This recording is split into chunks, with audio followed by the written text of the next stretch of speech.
You know what I love? Sports. Love sports. Sports. When It comes to Texas A&M. Where are you getting this information? Let me tell you. Welcome to TexAgs. TexAgs Live. I feel like I should be listening to the theme song from the Jeffersons. You know, we're moving on up. We will develop men, we will graduate players, and we will win championships on the field. The best way for us to win is to do it together. He is a guy that has gotten better and better and better. He's just got that dog in him. It's been special. The 12th man this past week was unbelievable. And this is a real program. It's not fake. This is a real place. And if you want to be really good at football, this is a really good place to be. You know, if I'm betting on anybody, it's the Aggies.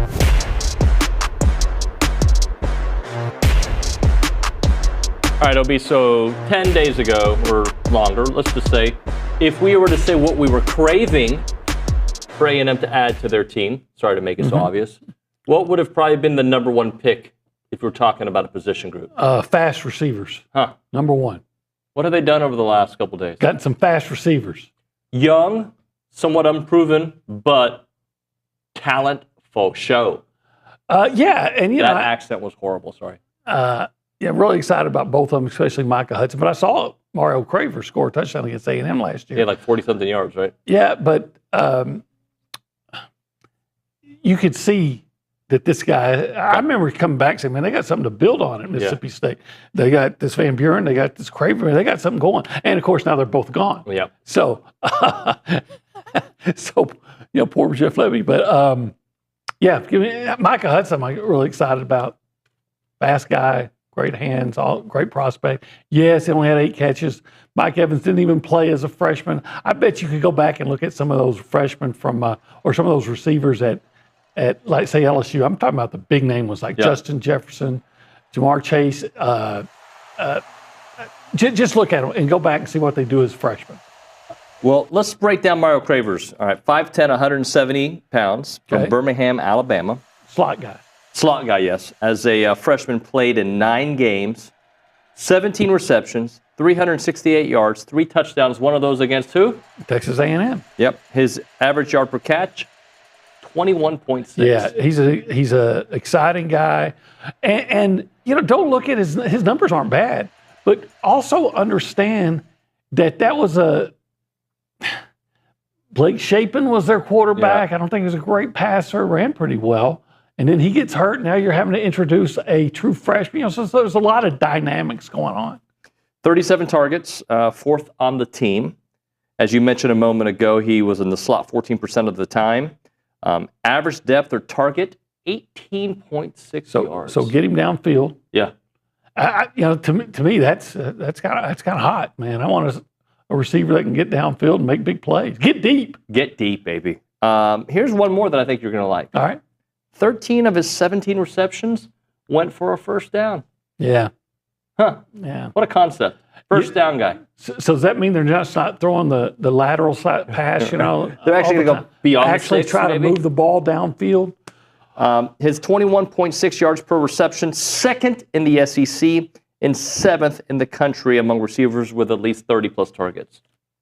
Well, loving it. All those things. I'm very excited about him. The wide receiver room, as of today, and they could still add more, is significantly improved. I think so. From a talent perspective. Yeah. Yeah, you got to go prove it. Right. Before the season started, if you're able to look at what the receiver room looked like last year, when you didn't even know what Terry Bussey was, right? Right. And then you look at what it could be this year. It based on potential, right? It's significantly better. Now, a year ago, I believe the wide receivers as a group underperformed what I expected from them as a group. And that expectation was based on numbers from guys at smaller programs, right? Like, like Troy. Like Troy. And Jabri Barber I thought was really nice. He was. But he got a slow start. Well, he was hurt, right? Yeah. Cyrus Allen had some nice moments earlier on, right? Cyrus was a good player for A&M when he was out there. Yep.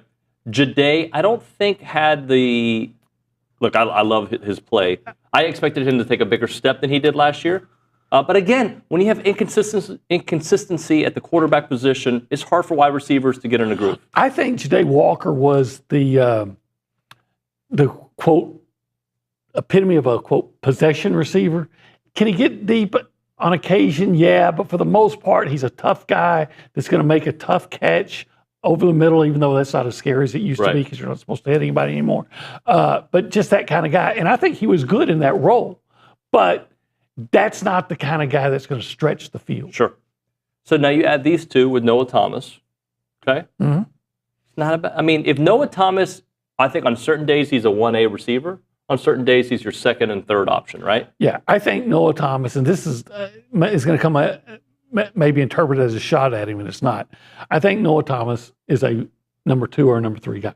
And if he's your number 2 or number 3, then you have a good receiving core because he's a really good player. I just don't know that even this year, that I've seen him be that number 1 guy that you just know the defense doesn't know what to do about him. Yep. And they're scared of him. Doesn't mean that he can't be productive. But I think he had 2 catches or less in 6 or 7 games. So at least half the season, he wasn't a major factor. Right. A number 1 receiver is a guy who's a factor in almost every game. You got to do something to try to take him away as a defense. So now let's throw in this part of the conversation. You should hopefully get Le'Veon Moss back next year, which we Sounds didn't like ask. it is. Yeah, all right. And Reuben Owens. Okay. And maybe Amari Daniels for that matter. So a really good running back room, right? And some new guys coming in. New guys coming in. So you like your running back room. With an established ground game that is, I think will be better next year than it was this year. And it was really good early on this year before Le'Veon got hurt and even had its moments after. But what does that do for wide receivers that can get open? Oh, well, yeah, it all what works in concordance. And if I have a defense, if my safeties have to start creeping up to help out on the run, well, that just opens up opportunities and play action for receivers. They love that. They do. Yeah. Just like your running game loves it if you got receivers that can take the top off a defense. One of the issues this year offensively was they knew A&M was going to run, right? Mm-hmm. So they just put 100 guys in the box and and by the way, Le'Veon oftentimes got the yards. They, as a group, they were really good at that. But now if you have to for a second, they got some playmakers over there. And again, we're projecting what we think has happened at other places and projecting potential based on a guy who didn't play very much, right? So just the 2 additions, I think it opens up your run game big time. It opens up Marcel Reed's run game. Yeah, in theory it does. In fact, hopefully they'll use Marcel even more in that running game. But give me a good offensive line, which I think they're going to have, and add some a deep threat component, a consistent deep threat component, and suddenly you've got a complete offense. So I haven't paid attention to every team that A&M is playing next year, what they're doing in the portal. I expect Texas to replenish. I expect that to be the case. Mm-hmm. LSU is certainly making a case. I mean, they're doing well. They've got a couple different options at quarterback. They've added some wide receivers. They've added a linebacker. They've had a nice portal run. Mm-hmm. I'm trying to think. Notre Dame, I haven't seen anything, but they're in the middle of their postseason run. So you look at that. Missouri, I haven't seen what they've added. I don't know if anything catches my eyes there. Yeah, I think they've been losing some guys. Yeah. What's going on in Arkansas? Arkansas is losing everybody. Man, you talk about the rats jumping off the ship, but why? But you know what's interesting about Arkansas? And they haven't been good. They were pretty good this year at times, but I feel like this happens to them often. They lose guys every year. Yeah, but not in the volume they appear to be losing this year. That's alarming how many guys are leaving Arkansas. Yeah. Oh. But I still think that's going to be a tough match. It always is. In Fayetteville. But you look around, and again, this is so early in the process. There's going to be another wave of guys that come out after this weekend's playoff games, and maybe even more dudes who were playing go into the portal. So we'll still see some additions. Well, I hope A&M can add another receiver, and I hope that they can get some defensive line help. Yeah. And if you can do that, then I think you'll come away thinking, okay, it looks like a very successful portal campaign again. And hopefully the guys will prove that to be the case next season. Yeah, I hope so. All right, OB, let's. What was your takeaway yesterday from Coach Elko? I mean, I don't know if there's one thing that really stood out. I think the thing that he's busy. That's what I got out of it. Well, there's that without a doubt. I think he doesn't want to talk about the portal additions yet. Yeah. But I think I get the feeling he feels really good about it. Obviously, to me, the biggest news was that he was able to come out and say, "Yeah, there's only going to be 3 guys opting out of the bowl game, and that's the Shamars and Nick Scorton." So, a big part of your defensive line. Yeah, your starters. What have they done in the last 6 games? So actually, that might be a blessing in disguise, because you do get to see what their replacements are going to be like on in an entire game. So I don't know if anything really just stood out to me. I thought it was informative. I thought it was. He's always good. I took it as he was super busy last year at this time because it was a new gig, right? Yeah. And had to hire his staff, do all the roster rotation. I feel like this year, maybe not just as frantic, but just as busy, because he's got roster retention he's still dealing with. He's got adding from the portal. He's trying to get this team ready for the bowl game, right? And it just seems, and it feels like, especially if you read Bronny's updates on the board, like this transfer portal thing is so fluid. You think one thing one moment, and then it changes.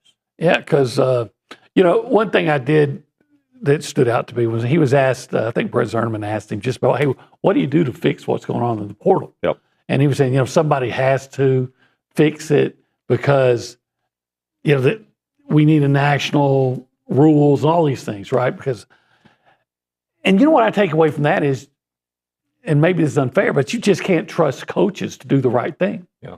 If coaches, you could all say, look, let's just have a gentleman's agreement that once somebody commits somewhere. Lane Kiffin ain't going to do that. Well, it's not just Lane Kiffin, but, then you back off and go somewhere else. But and they'll complain about the bidding war while being actively trying to outbid each other. So, and I get it, because you say, well, if I don't, somebody else will, and then my job gets in jeopardy, because all those things. So I understand it, but it's too bad that they have to look for somebody else to come in and fix it, when you can't just, as a profession, you can't come together and come to some agreements. But I guess that's expecting, it's like the Godfather, and they're all say, okay, as long as I'm alive, we won't break the peace and everything. Right. But as soon as something changes, it's take care of the 5 families at that point. That's right. All right, they sleep with the fishes. Luca Brasi. You kind of remind me of Luca Brasi. Do I? No, not really. Yeah, I better lose a few more pounds. I'm kidding. No, you don't. Let's listen to Coach Elko talk about. Does anybody know who Luca Brasi is, Nick? I do. I know you do. Yeah. Callie? No. No. Google Luca Brasi. He sleeps with the fishes. Yeah, he sleeps with the fishes. You know what that means? No. Gosh. We're so old. We're so old. I was young and I had seen Casablanca. I haven't watched that one. That's one I haven't watched. I'd seen Gone with the Wind. I mean, Godfather was made, I believe. 72. Yeah, 1972. And I wasn't born in 72. But you've seen it. I've seen it. I read the book. The book was written before, in 69. Yeah. Mario Puzo. Yeah. Why did I say it like that? I don't know. Because you're Italian wannabe? Yeah, sometimes. Let's go to Mike Elko yesterday talking about this whole calendar with the bowl game and all that. Let's take a listen. We're going to start orientation on January 8th. It certainly wouldn't seem as though we'd be able to put a portal window together between and the start of our semester.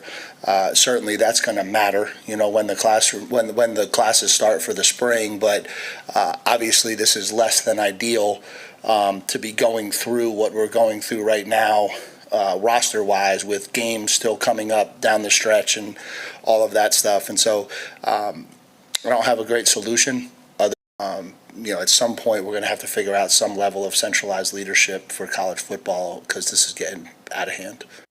Centralized leadership. We've been talking about it for years. The part that I don't understand is we talk about it and nothing happens. Well, it's because, first of all, the NCAA is weak.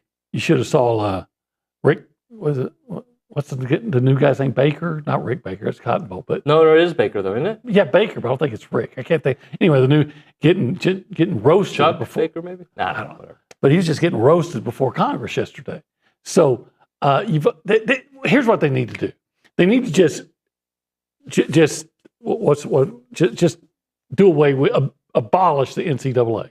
Just NCAA no New longer entity. exists. And then come up with just a brand new governing body that's going to Just for college football or for everything? for everything. Okay. Put in some strict rules that you're actually going to enforce, and that they're going to be strict. And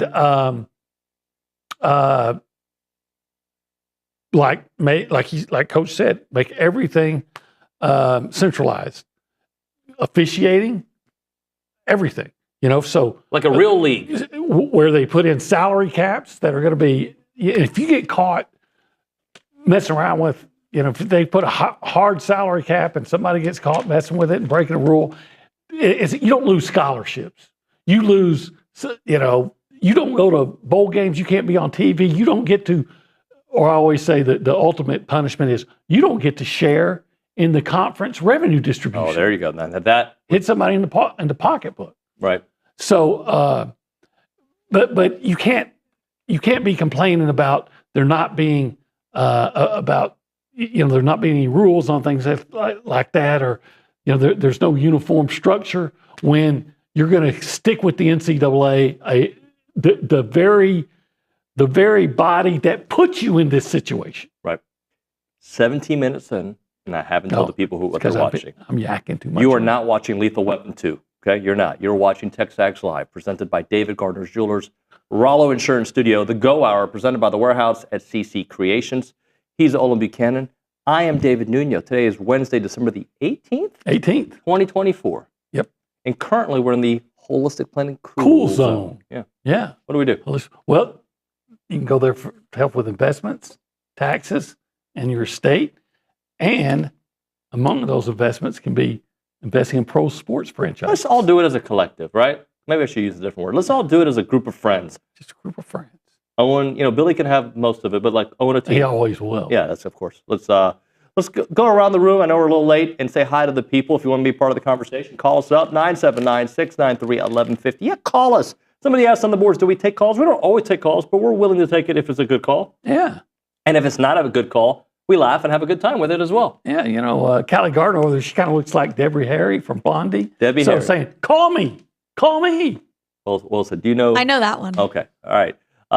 Let's, by the way, if you call us, we'll pick it up on the Boss Firearms Hotline. We go behind the glass and we say hi to our good friend, Nick Savage. Nick, good morning. Howdy, good morning, y'all. How are you, my friend? Good. I'm good. How are y'all this morning? Good. All right. Well, Now, let me ask a question. I'm good. okay. I do care when I ask, how are you doing? Yes, But I care. Yes, I do care. I Do you knew actually I knew care where when you're you're going with asking, that. though? Yes. I think it's just a did. response. Like, I mean, you Not to don't want me to be everybody. doing bad, but you're not really listening to what I say. Of course I am to you, but again, if you're like out in public and you're like, "Oh, how are you? I'm fine." Yeah, that's more like BS, Yeah. But Hey, how you doing? How with was your y'all, day at of work? course I care.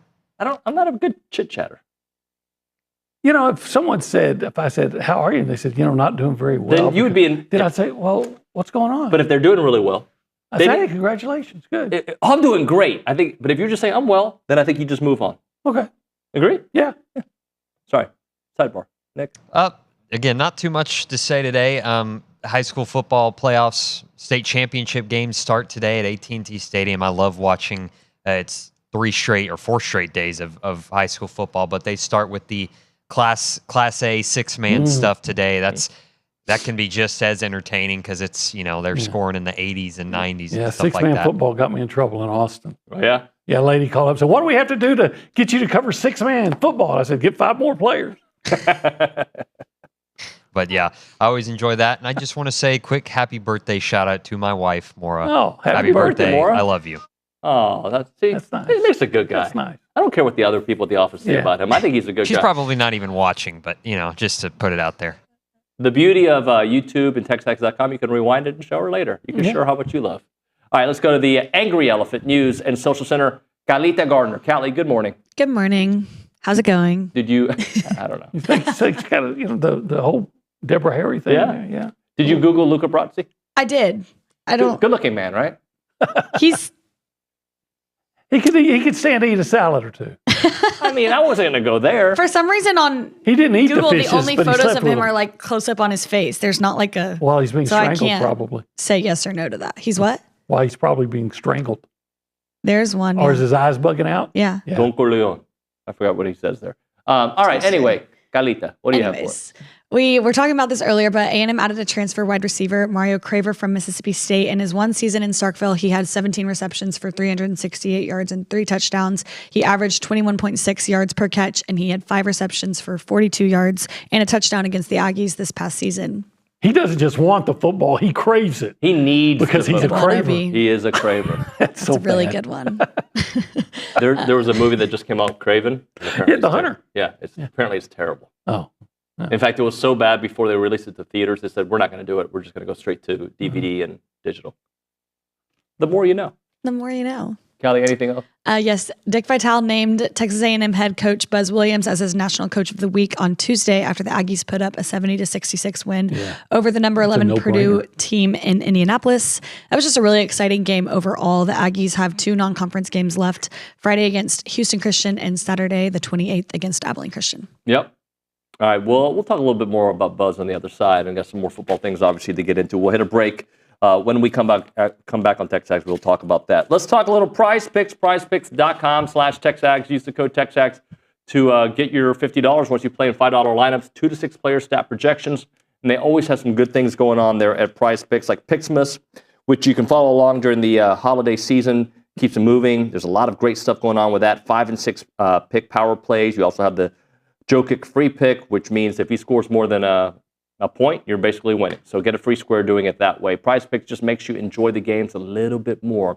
You don't even have to invest that much money. You play your $5, you can get some $50 to go to it, and then bam, you're watching the winnings rolls as long as you pick correctly. 2 to 6 player stat projections more than or less than. It is prizepicks.com/TexAgs. Use the code TexAgs.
And we are back. It is TexAgs Live. We are presented by David Gardner's Jewelers. We are in the Rollo Insurance Studio. It is hour number one because it's the Go Hour, presented by the Warehouse at CC Creations. OB David Nuño here on a Wednesday. All right, OB. There's still some more from Coach Elko I want to listen to. I want to talk about something you brought up. Only 3 guys look like are opting out of this bowl game, which I think is a big deal, especially considering you look at teams all around. They're just losing guys, and there are certain teams that are keeping their stars. So, but here's Coach Elko yesterday talking about keeping pretty much the core group outside of the 3 that we talked about. Again, I think it probably speaks to culture. I think, when you talk about kids who've exhausted their eligibility, I think each one of them has a choice to make. And we sit down and we kind of talk them through it. And I don't think it's possible to make a hard stance on it because each kid has his own objective. And so for some of our seniors, I think there's an opportunity for them to go out there, have a really big game against the name brand like USC and vault their status moving forward into NFL offseason. For some of them, it didn't make sense for them to play any more games. And so I just think it's an individual basis. Why our kids, I think our kids trust in the culture here. They trust in the coaches. They trust in what we're saying. And so I don't think for the kids who I think it's beneficial for them to play, I think they understand that and believe in that. Here's the thing. When outside voices get involved, kids don't play. Because you find me a kid across America that plays Little League, AAU, whatever, they can't wait for the next game. It's about the game. That's why we freaking play. It's about the game. It's fun. It is. Like, my boys, they were asked to play an extra game or an extra tournament. They're, yes, let me in. Like, that's what, you get another opportunity, yeah, you play. I would think. Until somebody gets in your ear, well, what if you get hurt, or what is this? Or, hey, if you go in the portal right now, I'll get you $1 million, bro. And I guess the NIL deals are paid by game. So you see, if you opt out, maybe you lose some money. Yeah. So there's an. But it's not supposed to be paid for play. It's the weirdest thing. Yeah, but let's. But it is. So let's. That should give the players just one more reason to participate. Yeah. I would want to play. I understand if you have NFL aspirations. I get that part of it. If you're a first or second, and I understand the Senior Bowl. Yeah, the Senior Bowl's coming up. All those things. That I get. I don't and I don't even say I judge because I don't know what it's like to be in their shoes. I really do not know what it. But I'm saying if it's me, I'm playing in a freaking bowl game. I want the swag. I want the experience. I want to go to Vegas. I want the whole experience. Now, what if it was the Houston Bowl? I want to stay home. No, I'm kidding. Go visit my mom and dad. What if it was Memphis? It's football. Like, yeah, I agree. You know what I'm saying? Shreveport? It's football. I just want to stop at a gas station. I would just drive through. Why do you play football in the first place? Because it's fun. It is awesome. And if you're a young player especially, you get an opportunity to play more. If you're anybody who played against Texas in that game, okay? Especially an offensive player. Why are there walk-ons? To walk on and play? Because they want to play. They love football. They want to be part of a team. Yep. You got that opportunity. I think too many young guys are, like I said, like you just mentioned, Coach, that, sometimes there are extenuating circumstances as far as the Senior Bowl, the combine, all those things, but I just think so many of them listen to the wrong people. Yes. That make them think that, hey, I got your well-being in mind, but what they really have is their own well-being in mind. Yes. Yep, 100%. Let's listen to him again, now talking about the opponents that you're facing in bowl games, and there's so much roster turnover. The team that you scouted, potentially who you think you saw in November, could be a completely different team come bowl season, and we're talking about USC, who's got a bunch of dudes in the portal or going into the NFL. Bowl games now are going to start to play very much like openers. When you go into an opener, you kind of have a general gauge on what you think you're looking at, but I think you've got to go into every opener ready to adapt because, you're going to have to figure it out a little bit on the fly. I think bowl games now are very similar, how they decide to adjust to their new personnel, how we decide to adjust to our new personnel. All of that is going to impacting the start of the game, and so I think you're going to have a plan and a baseline of what you think you need to do, but I think you're going to have to be really flexible and ready to adjust as the thing moves on. Here's what you do. The Las Vegas Bowl, the payout, each bowl has a payout. Yep. Is $3 million. 2.9, $3 million. So you're going to split that between the two teams. I know it goes to the conference, but just work with me and change things. So the conference, the two split, so $1.5 million to each school.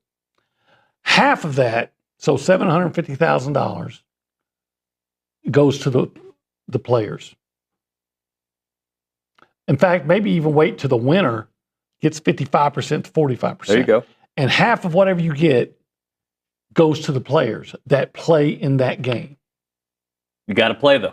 But now, let's say there's 40 players, 50 players that are gonna. That's $750,000 divided by 50. What guys would play? Yeah, but I don't know if that would change potential first-round players. No, it may not. But I don't think you would have a situation where everybody's out. Because there's a lot of guys going in the portal that think they're going to have a destination, and then they're out of a team. This is a way to ensure you get something. I could get 15 under that. What I was saying, if there's 50,000, everybody would get $15,000. What would you do with $15,000 that was just given to you today for doing the show? Yeah, you do the extra show, OB. You do the big show. Right. Plus, you're probably getting your NIL money for playing in that game too. Right. And then you're getting all the swag and the NCAA. I don't know if they still do this. They used to pay you mileage to and from wherever you're going. This is what I would like, and I know it's not realistic. I just want to play in the game. Sure, I'll take the money, but I like playing football, so I want to play. I know it's not realistic. That should be the motivation. Yep. Now I think there was a lot of guys last year at A&M, because a lot of guys sat out, that enthusiastically took advantage of. There were some walk-ons and guys like that in the secondary. They played well. They played hard and probably have a lifetime memory. The 1775 Bowl, okay? This bowl game will be played right here in College Station, right? Just set it up, right? Because a lot of these bowls, they do barbecue already, right? So we have 1775 do if their you own win, bowl you game. get 55% of the barbecue that they make. Yes. The losers only get 45% of the barbecue. I like the way you operate. But you know what? Even the losers then still win because of 1775 barbecue. Yeah. So we do that, and then you're like, you know what? You get unlimited supply of queso mac and cheese. Unlimited. Oh, I don't need anything else. That's all you got to say. Unlimited supply of brisket. Oh, for like my life? No, well, this bowl festivities all week. Oh, okay. All week. I wanted it for life. Well, you will get it for life. You got a membership card. You're not only the client. I'm sorry. What else do you need? Yeah, exactly. I'll tell you what else you need. You need the pork ribs. You got to get the pork pork ribs. You need that ribs. sausage. Yeah, you got to taste it all. Do they have turkey there? I don't know. I've never ordered the turkey there. Because all I do is get the pork ribs and the brisket and the sausage. Yeah. And the queso mac and cheese. They're open. And dessert. They're open on Thursdays through Saturday. Thursday through Saturday. 11 a.m. until they're sold out. So get there at 11. Online ordering turns off at 10 a.m. 10 a.m. 8203 Raymond Stelzer Parkway in College Station. 979-492-6241. 1775txbbq.com.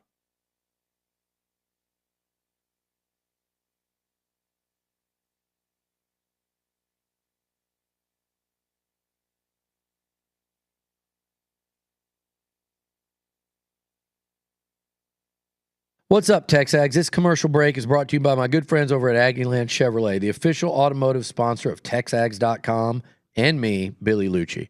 Greg Gunn is the proud owner of Aggieland Chevrolet and invites you to visit the dealership to experience true Aggie hospitality. From their friendly staff to the experienced service team, Aggieland Chevrolet is TexAgs approved. Check out the dealership off of Highway 6 in Bryan or go to AggielandChevrolet.com and tell them Billy Lucci sent you by.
And we are back here on TexAgs Live, presented by David Gardner's Jewelers. Far before it met you, natural diamonds lived 100 miles deep within the earth, a luxury like no other. Every natural diamond is one of a kind, like a prism of our lives. Each facet reflects an element of our own personal story and relationships. You can learn more at davidgardnersjewelers.com. Hey, I got a message here from Brian Holmes. All right. Okay. And Brian says, Aggie basketball was just given a shout out on Bloomberg Surveillance Radio this morning. They talked about the Purdue win with Aggie Mays School graduate. Crazy to hear Aggies basketball on a financial radio show. So I guess my question to you is, Brian, why were you listening to them and not us? I'm kidding. You're probably very successful in life, and that's why. You said Brian Holmes. I thought it was maybe a construction company. No. Seems like everybody's building homes around here. Well, they these are. days. Yeah, but that's great. Yeah. Aggie basketball deserves the props they're They getting. do. I mean, that was an amazing win. And when you look at that schedule that they played, we talked about this earlier this week, right? Yeah, you want to win every game, but realistically, could you have expected that this early season, non-conference season, to have gone any better? No. I mean, if you 9-2. Yeah, and it's interesting because I was so disappointed. In the both losses, I've been angry. Like angry. And Oregon, not as much because that happens in basketball, but even the UCF happens in basketball. But I was angry at those losses because I saw them as wins, and then I was so worried about the rest of the schedule. Like, oh, if we can't beat Oregon, how are we going to beat teams like Purdue? And what has happened is they, outside of a couple blemishes, like most really good teams do, they played excellent basketball.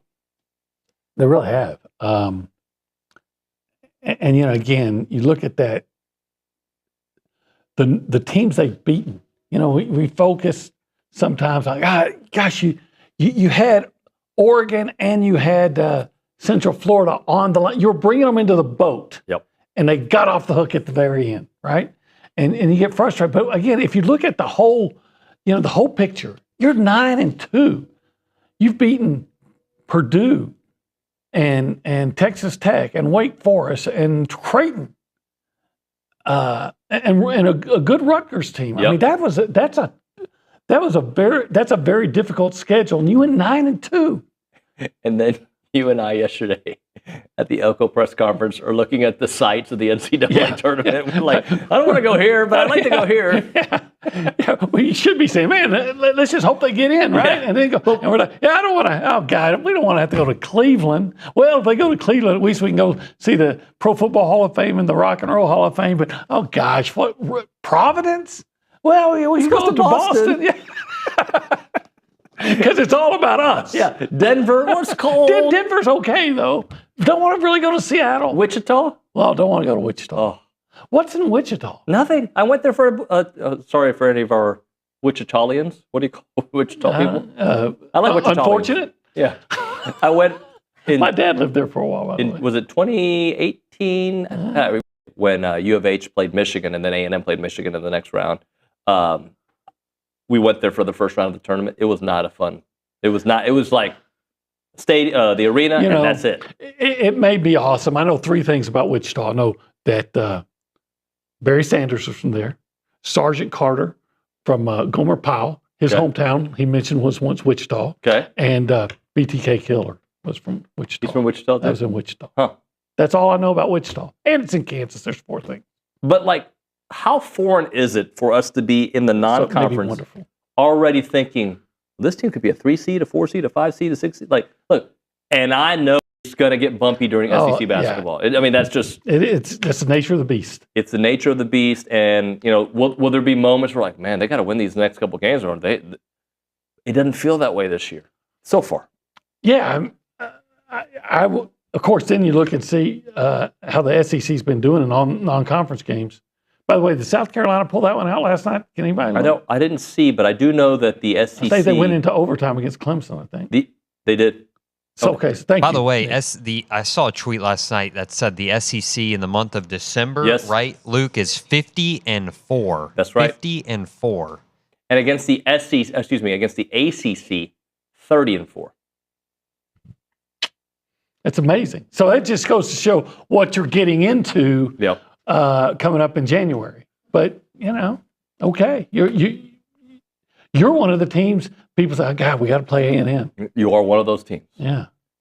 And is 9-9 considered a good SEC season?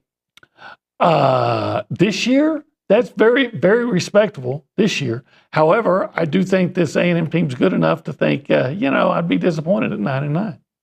What did they do a couple years ago? Was it 15 wins? A couple years ago, they went 15-3. Yeah. I think there's more. There just seems more strength top 12. Isn't Texas A&M 12th in the most recent AP poll? And 11th in the other. And the 6th SEC team listed? Yeah. That's so half the teams in the top 12. How do you explain that to somebody? I finished 6th in the SEC. Oh, man, that sucks. What are you talking about? I mean, we're one of the top 12 teams in the country. Yeah. That's how crazy it is. And what if, here I go, what if you didn't let Central Florida off the hook? You'd be a top 6 team right now. Maybe. Definitely top 10. All right, Duck Camp time. Great shirts from Duck Camp. They fit well. They're comfortable. If you like comfortable clothing, I never thought about comfortable clothing. I just put clothes on until I started wearing Duck Camp. Like, you know what? It does fit well. It's not too tight, not too baggy. It's stylish. It's cool. You can go to the gym with it. You can go shopping with it. When OB goes to run errands and he stops by, I don't know, Victoria's Secret, whatever, he's wearing Duck Camp gear. It's awesome clothing, and you got to check it out. And they have the Mallard Game Series hats that everybody loves. They got technical hunting gear, fishing apparel, tested in the back. Sorry. What hunting gear? What did I say? What did you say? Technical hunting. Technical, okay. Yeah. What did it sound like? I don't know. It's just me. Does it sound like something bad? No. Okay. I'm making sure. We had to rewind that one. Anyway, it's Duck Camp gear made for people that live for the moments out there, where there are fish to catch, birds to hunt, time to kill, and football to watch. DuckCamp.com.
As a reminder, the final segment of the program is brought to you by Double Dave's. That's at 10:50. But right now, caller number 12, 979-693-1150 will hook you up with your choice of a dozen pepperoni rolls or a large one-topping pizza from Double Dave's.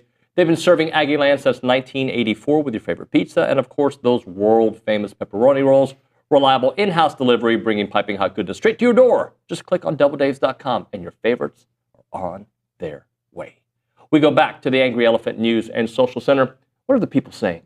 We have a text from David in Temple, and David. he says, I know this is a pretty stupid idea, but isn't a scholarship a contract? You get all kind of things for signing as a player. Doesn't the player owe the school good faith to finish the season? And isn't any postseason game a continuation of the season?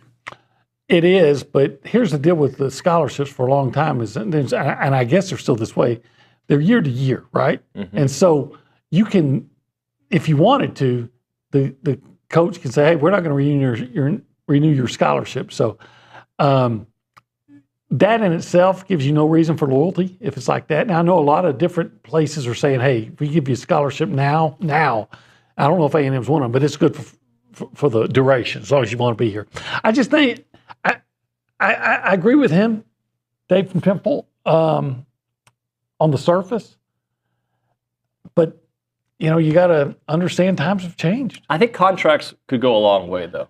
Well, I think what I think is going to happen is like the letter of intent you sign is going to change, and it's going to be a contract, and it's going to have money involved. And if you don't play, you're going to have to pay some of that money back, or at least you're going to get cut off. Look, at jobs that I've had that I've signed a contract, I couldn't just leave, right? I had to leave on a certain date. That's how it worked. Like, all right, David, for you to get paid out or for whatever, even my previous stop, as much as I wanted to come to the TexAgs early, I had to finish my time there. There was an end date. There needs to be an end date. Yeah. Now, could they fire you at any time? They could. But depending on what I got fired for, hopefully that never happens, they would have to pay me out unless I did something bad. Right. Like real bad. Like coaches. Right. If you use the university card to try to hook up with some ladies, at least use your own card. Then they freeze you out. Well played, sir. You get that one? Yes. What else do you have? And then if it happens again, you're like, burned again. Burned again. We have a text from Jerry. Do we? Yes. Thank goodness. It says, good morning, guys. OB, I guarantee a Kirby Smart would sell his grandmother to get ahead in the portal. That's how coaches are. They are brutal. Yeah, but his grandmother's not she's not that great a person. She doesn't run a 4.7. She doesn't run a 4.7 at least. Kurt on the YouTube page says, if they do contracts, will that work if a kid isn't 18? I don't know. Maybe there comes a rule that you have to be 18 before you can sign then. To take advantage of can your parents sign for you? Right. I need to get somebody smart, Hunter Shortliff, on the show to answer that question. Yeah. Callie, let's try to get another one in. We have a chat from earlier in the show that I don't know how I feel about this question, but it says, would you take a loss to USC if it means Texas doesn't win the national championship, or would you take a win in the bowl game, but Texas wins it all? I want to win. I don't care what Texas does. Texas is irrelevant to me unless they're playing a game that directly affects A&M or if A&M's playing them. Bro, I don't know. I think I want the win, but interestingly, I'm not walking in the mean streets of Twitter recently. I just stay away because I don't want to read stuff. I don't want, my mental health is too important to always be around negativity and whatnot. I think I take the win, but there's a part of me that would have to pause and think do I really want another year of just look what we did in year one? I just want to take care of my house. I want to take care of my house. In fact, I'm going to only work. I don't care if they win a championship. But what has a bigger impact on your future? Beating USC or Texas winning it all? I think if Texas being in the playoff is already giving them momentum. Yeah. How much more momentum are you going to get? You get a lot more. All I care about is what my program does to make them swear they're better than that program. Yeah. I want to get to where I'm better than them. I want to rise over them. I don't want them to decline to where I am. I want to just soar over them. Yeah. So what they do is irrelevant to me. Derrick Henry, why are we worried about Texas? We lost our chance to change their season. That's right. We got a lot more coming up on TexAgs Live.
All right, we're dancing with ourselves here on TexAgs Live, presented by David Gardner's Jewelers Rollo Insurance Studio. Let's go to the Boss Firearms Hotline. That's where we find the John Harris, the professor, footballtakeover.com founder, and of course, sideline reporter for the Houston Texans. Johnny, good morning, buddy. Oh, I've reached Ohio State status. I get the in front. That's kind of nice. Well, I appreciate that. Thank you, D. How you doing? I'm good, man. Your Texans, our Texans. It was interesting, Johnny. I thought about this the other day. I think of myself as an Oilers fan more than a Texans fan, just because of my youth. But I've been watching the Texans longer than I watched the Oilers. So have things, and I was closer with the Texans, but I think it's more because of my youth. But like, I watched every Oilers game, and I've watched a lot of Texans game, obviously. But the Texans have been around longer part of my life than the Oilers were. Yeah, I mean, I get it. I mean, I was kind of that way until I got into the building. So I completely understand that. So for me, it's just been, Houston, football in general. And Mark and I were actually talking about that the other day. You think about where the Texans, hopefully they've gotten the playoffs, say they win a playoff game. The next game is presumably going to be at Kansas City, where we have a nightmarish playoff situation there a few years ago. Buffalo, well, like you said, 35-3 back in 1992. That's a little before your time, but still, a lot of people in the city remember that. Pittsburgh, where the Houston professional football team has only played an AFC championship game 2 straight years. And the other one would be Baltimore, where the Texans have lost divisional playoff games in 11 and 23. So that's what you're facing in the second round if you're lucky enough and you're good enough to get there, to exercise some of the Houston professional football demons with one of those games in the second round. So we'll see how it goes. But excited that we took care of business with the one thing you need to do first: get in the playoffs, win a division, which we've done. And we did that with 3 games left to go. So it makes these last 3 kind of interesting because they're 2 of the most difficult games you'll play, and you play them 5 days apart, 4 days apart, 21st and the 25th. It's going to be crazy. I mean, it's already moving fast towards Saturday. And then on top of that, you're going to have to turn around and play on Christmas Day. The Baltimore Ravens at home. Good luck. Thanks. Appreciate that, schedule makers. Hey, that Kansas City game that you talked about, it isn't the only time either, because I remember in 93, the Oilers were leading the Kansas City Chiefs, I think 21-6. I might be wrong on the score, but something in that ballpark.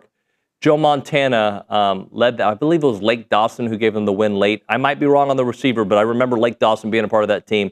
So, and sometimes I look at A&M history, Johnny, and very similar to Houston history.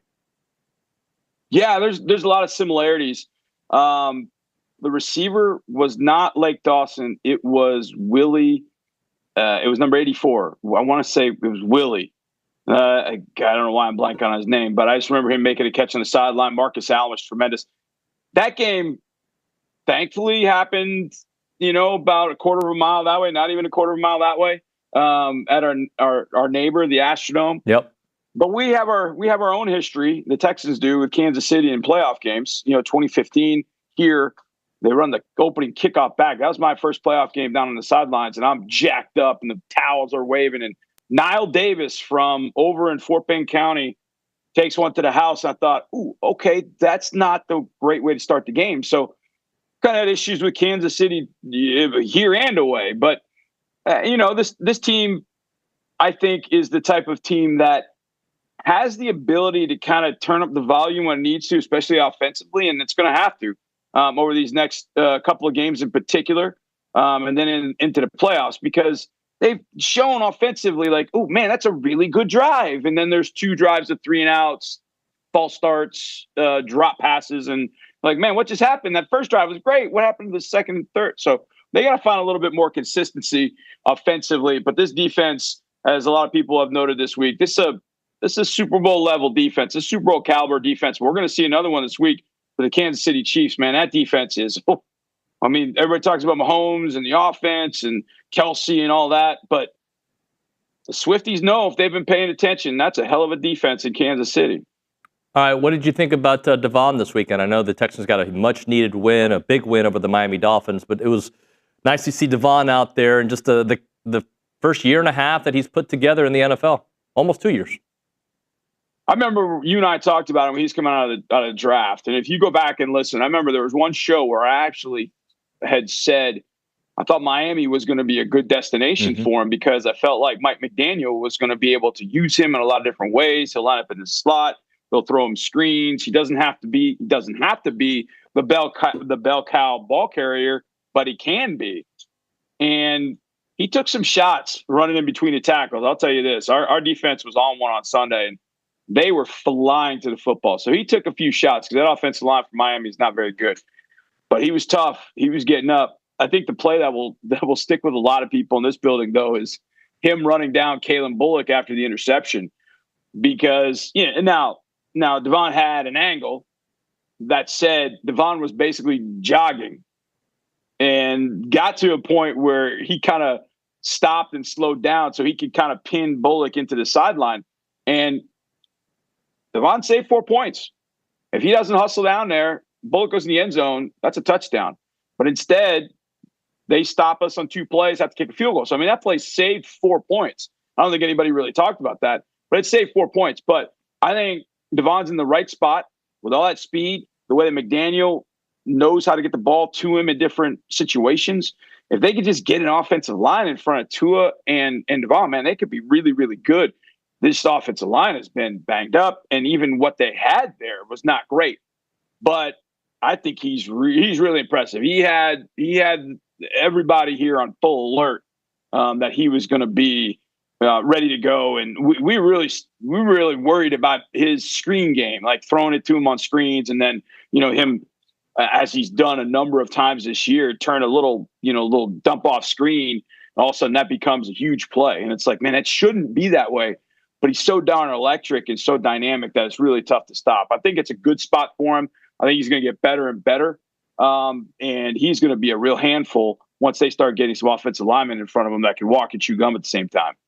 Johnny, let's go, since we're not doing a show next Wednesday, obviously for Christmas, let's kind of go through some of these playoff games and bowl games and get your thoughts on it. We'll start off with the Notre Dame-Indiana game. Your thoughts on that first Friday playoff game?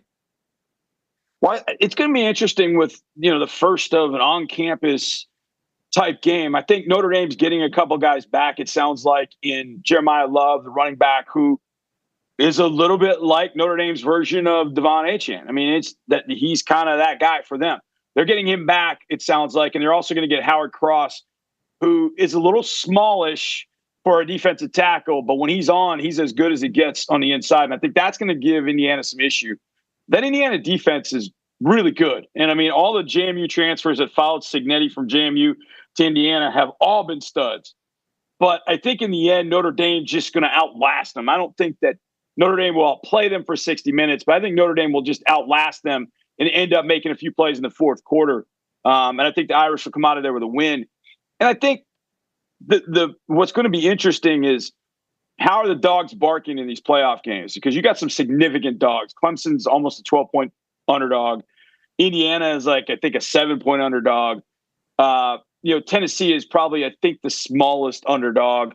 SMU, nobody's given any chance. And I think Penn State's fugazi. So I give SMU all kinds of opportunities because SMU is faster than Penn State. Penn State's got some game changers, though, and that could be the issue.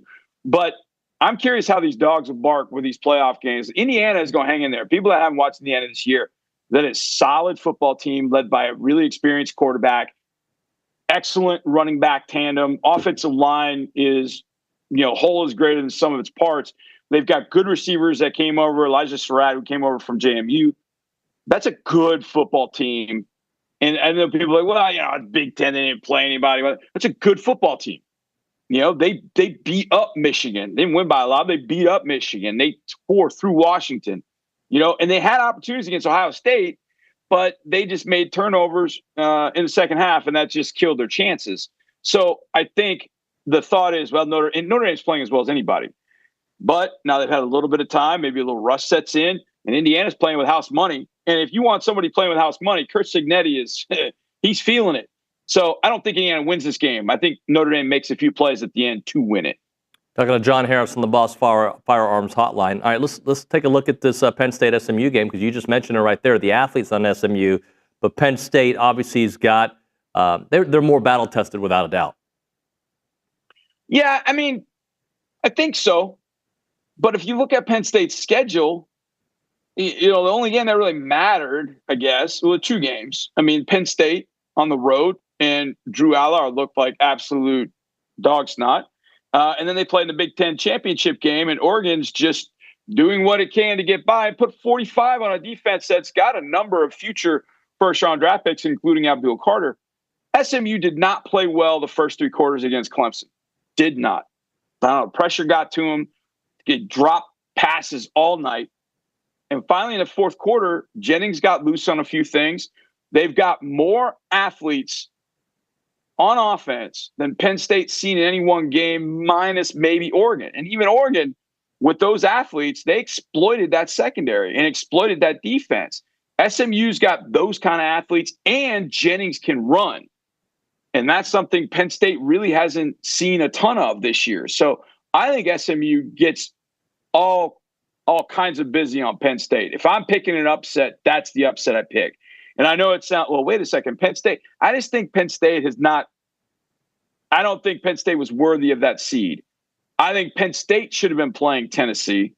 And I feel like SMU should have gone to Ohio State, and that would have changed things dramatically. But that said, I think Penn State's ripe to be beat by a very athletic SMU team. If anything, SMU is going to cover whatever that number is. And I know Penn State fans are like, okay, we'll get through SMU and then we'll get to the next round because they got Boise State in the next round, I think is what it is, if I'm remembering correctly. So they're already thinking we're going to win these 2 games and then get to the semifinals. And I'm like, you better be careful with SMU. You're playing with fire. If SMU can just handle playing in weather, which I think they're probably going to get at Penn State, I think SMU's got as good a chance to win as any of the 4 teams that are underdogs this weekend. Talking to John Harris here on TexAgs Live. John, do you give Clemson any chance? You know, what is it, a 12-point dog, you said, on the road at Texas, a team that I think has all the talent in the world, and that defense impressed me, but I don't know if they're battle-tested either. Exactly. I mean, they played well for a half in College Station. They put up 17 points. This Clemson defense, it's not as loaded as Clemson defenses in the past, but it's still got a ton of athletes. TJ Parker on the edge is going to be a problem. The linebackers, Woodaz and Barrett Carter, are excellent. They've got a lockdown corner in Terrell, whose brother has been a star in the NFL. So they've got enough players to make it uncomfortable. What I worry about with Clemson is just Kincaid Klubnik going back to Austin, channel emotions, not get too high, not get too low, just play ball. And Dabo's got to let Garrett Riley call the game. Let Riley call his game, not the game Dabo wants. He's got to let Garrett Riley run his game, do a few things. And I think if Clemson can get on the board early, Clemson will stay in that game. But if Clemson's offense is turning the ball over, can't make completions, can't protect, then Texas will win a similar game to the way it beat A&M. It'll be 20-6. It'll be 17-3 or something of that magnitude. I just think Texas is not that team that puts teams away. They let teams hang around, and if they have to come back like they did against Georgia, they've got the ammunition to do that. They just don't put teams away. I mean, if we're being honest, Texas should have put A&M in the turf. That should have been 34-3. At a minimum. And they let A&M in the game. They let A&M stick around to a point where if A&M can punch it in, anything can happen over the last 5-6 minutes of that game. And watching the game for a full 60 minutes, if you took the score bug off, you would have thought, man, this thing is 35-10.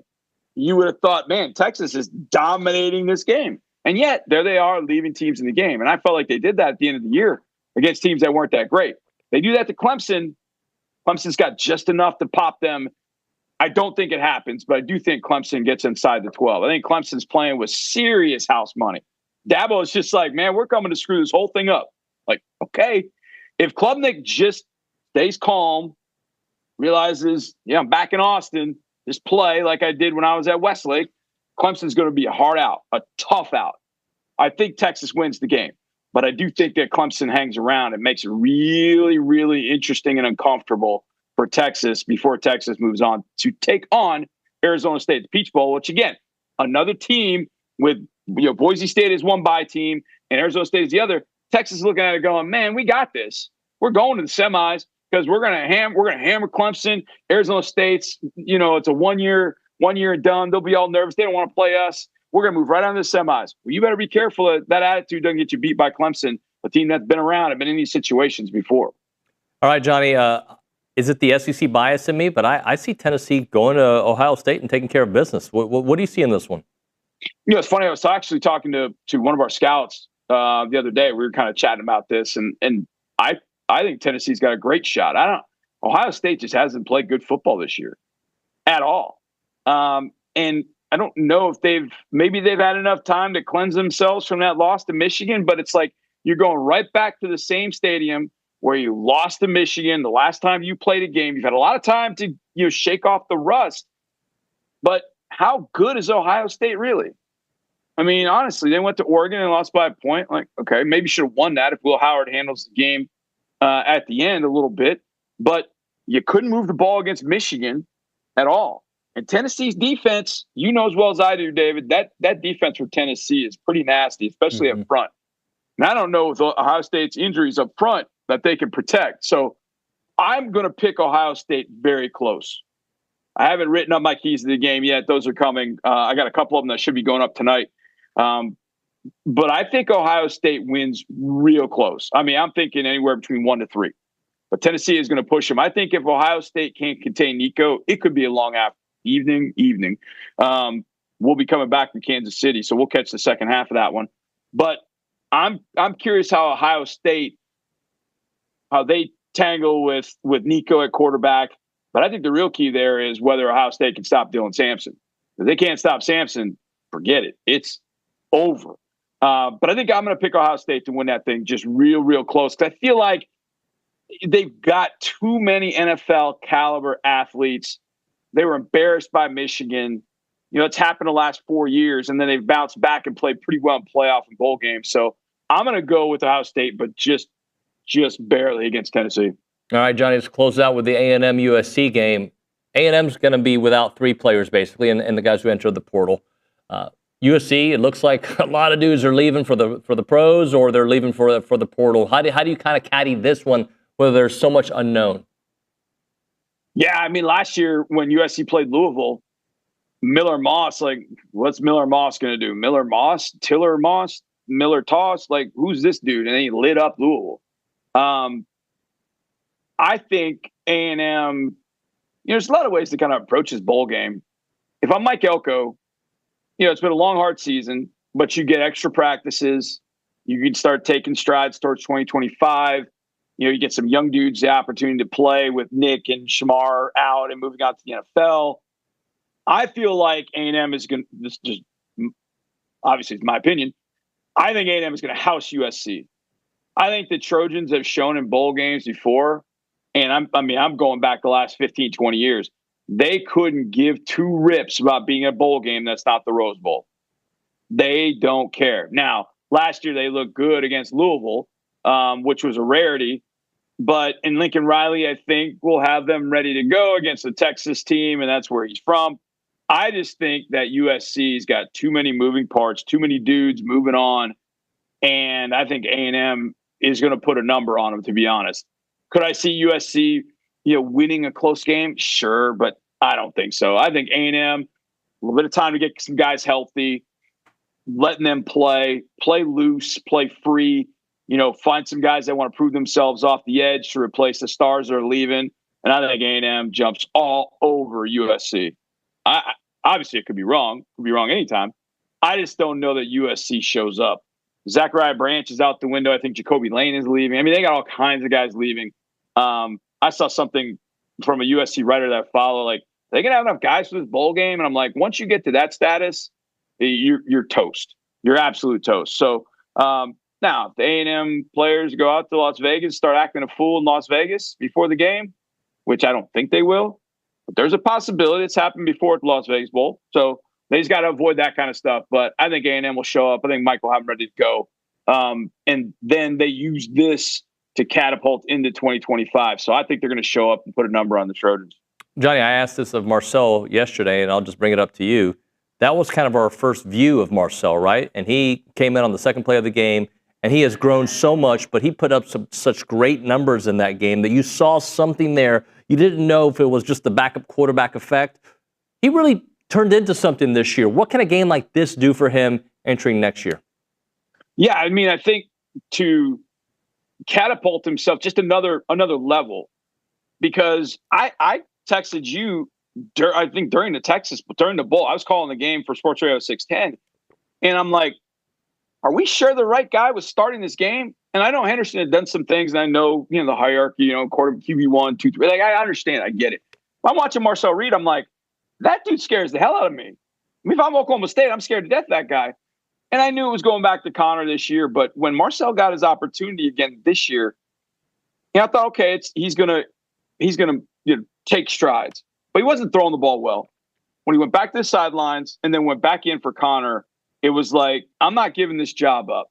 I'm not giving this job up. I'm the guy. I'm the man. I can throw it. I can put pressure on teams, beat LSU, putting all kinds of pressure on that defense. I think this is just another opportunity for Marcel to cement himself as the face of the program going into 2025. Like, there's no question he's the guy. We follow him. And that, to me, is pretty valuable in college football. Now, we've seen a lot of transfer quarterbacks do some things. Dylan Gabriel going up to Oregon, Curtis Rourke going over to Indiana. But to have a guy year after year and what he can do on a field, he improves his throwing acumen, gets a few more weapons to move into the program, some recruits that step up. You get a little bit more of Terry Bussey in year 2. I think Marcel is putting him in a good situation. I don't know that the bowl is one of those things where I go, yeah, okay, he went off. He's going to be fantastic. Like I said about Miller Moss. Everybody thought Miller Moss was going to be the bee's knees, as 1920s reporter would say. But Miller Moss didn't turn out that way. Marcel Reed, though, can just show it as a continuation of last year's Texas Bowl, the 2024 season, and now this bowl game as we move into spring practice. He's the guy, and there's no question about it. And I think that's as valuable as anything else that can come out of this game, that he solidifies himself as that dude going into 2025. Johnny, great stuff, man. Merry Christmas. We'll talk to you somewhere after that. Yeah, man, we'll see what's going on in this football world of ours, and we'll keep it going. To all the TexAgs fans out there, you guys mean a lot. Appreciate everything, all the texts and emails I get from people, Twitter and such. You guys are the best, but they get to listen to you every day, and that's really cool because you're one of the best I've ever met. You're one of the best dudes I know. I love you to death, man. Merry Christmas, and Happy New Year to all the Ags out there. Love you, brother. Talk to you soon. Yeah, man. Later, man. John Harris, the professor here on TexAgs. We'll hit a break, short segment, before we talk to Tom Schuberth. Right now, we're talking, hey, John Harris. I've been friends with him forever. I met him because of my friend Chance McClain, who runs Heritage Films. Chance McClain hired both of us at 1560 The Game years ago, and he does these documentary films now, and he has just turned it into an awesome business. But for him, it's a hobby. It's a passion. It's something that he loves to do. He loves telling people stories, and these documentary films about families are very impactful, and you can have one done for your family business, your family ranch, your grandfather, your uncle, whoever it may be. Let Heritage Films tell that story in the best way, right? They do a Netflix-style documentary that when you watch it, you're just going to be blown away at how cool it is to see your family story on not the big screen, but the big screen of your house done in a very, very professional way. The website, yourheritagefilm.com, yourheritagefilm.com, 713-893-8341, 713-893-8341.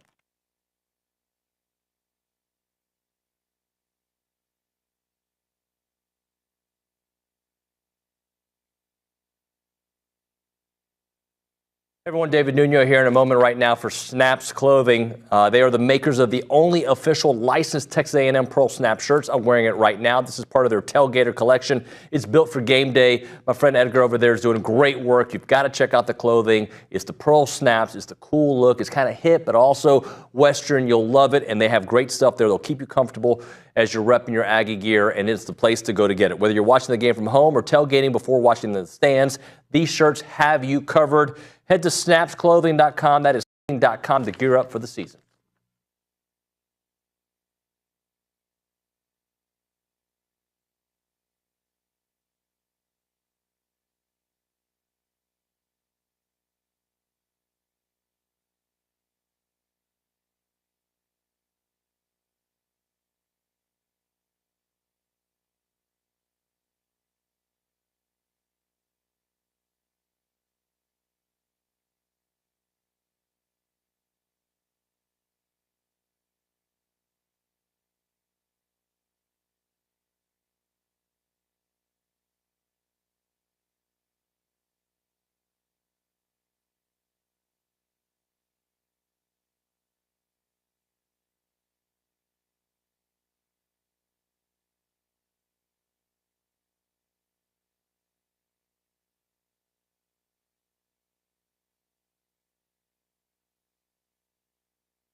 And we're back here on TexAgs Live. We're presented by David Gardner's Jewelers. We're in the Rollo Insurance Studio. Lewis Engineering is a machine shop located in Marshall, Texas. They want to become your premier metal fabrication supplier. They've been around since 1961. Doug Lewis is the guy who runs it now. He's an Aggie class of 2004, but it's been a part of his family for generations. His great-grandfather started in the 60s during the Vietnam War, making those handheld flares, but they just do so many other things as well. They have a lot of services, and they want to make sure that you know that they specialize in high-volume production as well as close-to-tolerance projects, and they invite you to outsource to a machining company that many Fortune 500 companies have trusted over the last 63 years. They've supplied the Defense Department, aerospace, automotive, and oilfield industries with quality metal components. Call Doug Lewis up for a quote, 903-938-6754, or go to lewisengineeringco.com. That is lewisengineeringco.com. We go to the Angry Elephant News and Social Center. Callie Gardner is in the house. Callie. Yeah, I just read something on Twitter. Netflix just announced they're doing a 2024 SEC college football season documentary on just, I guess, overall the SEC. But from what I've read, it doesn't look like it's covering all the teams. I think they said 10 or 11. But it just says providing unfiltered access to the coaches and the players in the college football's most dominant conference and giving an exclusive look at key matchups throughout the season. And I've read basically it's like a Hard Knock series for the entire conference, which will be pretty interesting. I don't know if A&M will be involved because I don't remember seeing crews out there. But again, we stopped going to practice in training camp, right? So I don't know. I don't know if A&M's involved in it or not. I do know those type of shows. I've watched them for football. I've watched them for soccer. I've watched them for college football too. I love that kind of programming. I think it'll be really interesting. I feel like I have some type of recollection of someone talking about it a while ago, and A&M was involved in some capacity, but I'm not 100% sure about that. Cool. Well, I mean, it's very possible too, especially with there's 10 or 11 opponents. Mm-hmm. Those 10 or 11 opponents, few of those played A&M, so it's very, very possible. At least in some, yeah, absolutely. Should be interesting. And then also we have a text. It says, another crazy idea, make scholarships distribution the inverse of NIL funds distributions. Higher paid athletes get inversely proportional scholarship funds, opens up the funds for other sports scholarships. Yeah, I don't think scholarships carry the same weight they used to with the athletes. I mean, so. With the football athletes, maybe basketball and whatnot, but I like that idea to get more scholarship athletes in other sports, sure. Mm-hmm. Especially for up-and-coming athletes in the Nuño household. I mean, that'd be awesome if they could do that, right? And create a sport for us, too. But that being said, no, I don't know what matters anymore to these athletes because scholarships used to be like how they were compensated, right? Mm-hmm. And now it's so much more than that. So much more than that. Yeah, I don't even know exactly what all it is, but it is. I'll tell you right now, though, the value of an education, regardless, look at Hunter Goodwin, mm-hmm. right? Like, I played in the NFL at the highest level, but he is an awesome businessman, like a leader, an owner. Don't be so short-sighted when it comes to your education about just playing in the pros. Go play as long as you can play, but also be thinking about the next transition of life. And it happens to all of us, right? Yeah. There's always another step. Always. Anything else? I've got another thing, but it's a long thing, and we'll get to that in a little while. Yeah. We'll hit a break. We'll come back with Tom Schuberth. Right now, FBS and their team of experts are here to help you with the appliances that make your house a home. They have all the top brands. They've been taking care of me for a while. Like I've gotten my appliances from them, and I just know the staff. Their Liberty's great, Case is great. They're just really good people, and they'll get you the right appliance. And if you have issues, they're going to take care of it. They're just awesome when it comes, and they have all the top brands you can imagine. They have an expert staff and trained installers to guide you through your purchase because they want to be your trusted appliance store. They've got 8 showrooms in Texas, but they got one right here in College Station off of Wellborn. Visit them online at factorybuilderstores.com. That is factorybuilderstores.com.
I got this feeling I didn't turn on my mic. Welcome back to TexAgs Live, presented by David Gardner's Jewelers, Rollo Insurance Studio. It is hour number 2 of the program. We should have Tom Schuberth on the air here momentarily, trying to work on getting him on the program. Aggie basketball, what was it that Dick Vitale had Buzz Williams as his coach of the week? Mm-hmm. National Coach of the Week. Deserves it. Yeah. 9-2. Big week.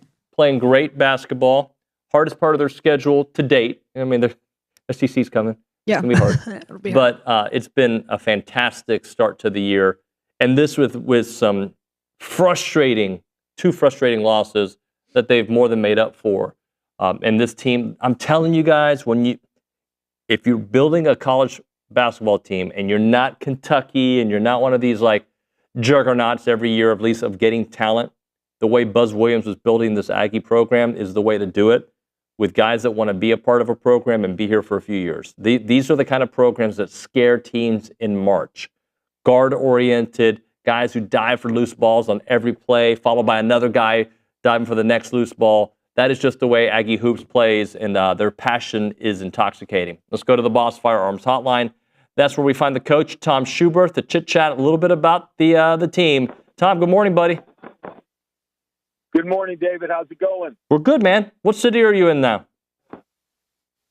I am in Cape Girardeau, Missouri, on the Mississippi River. And what game do you have tonight?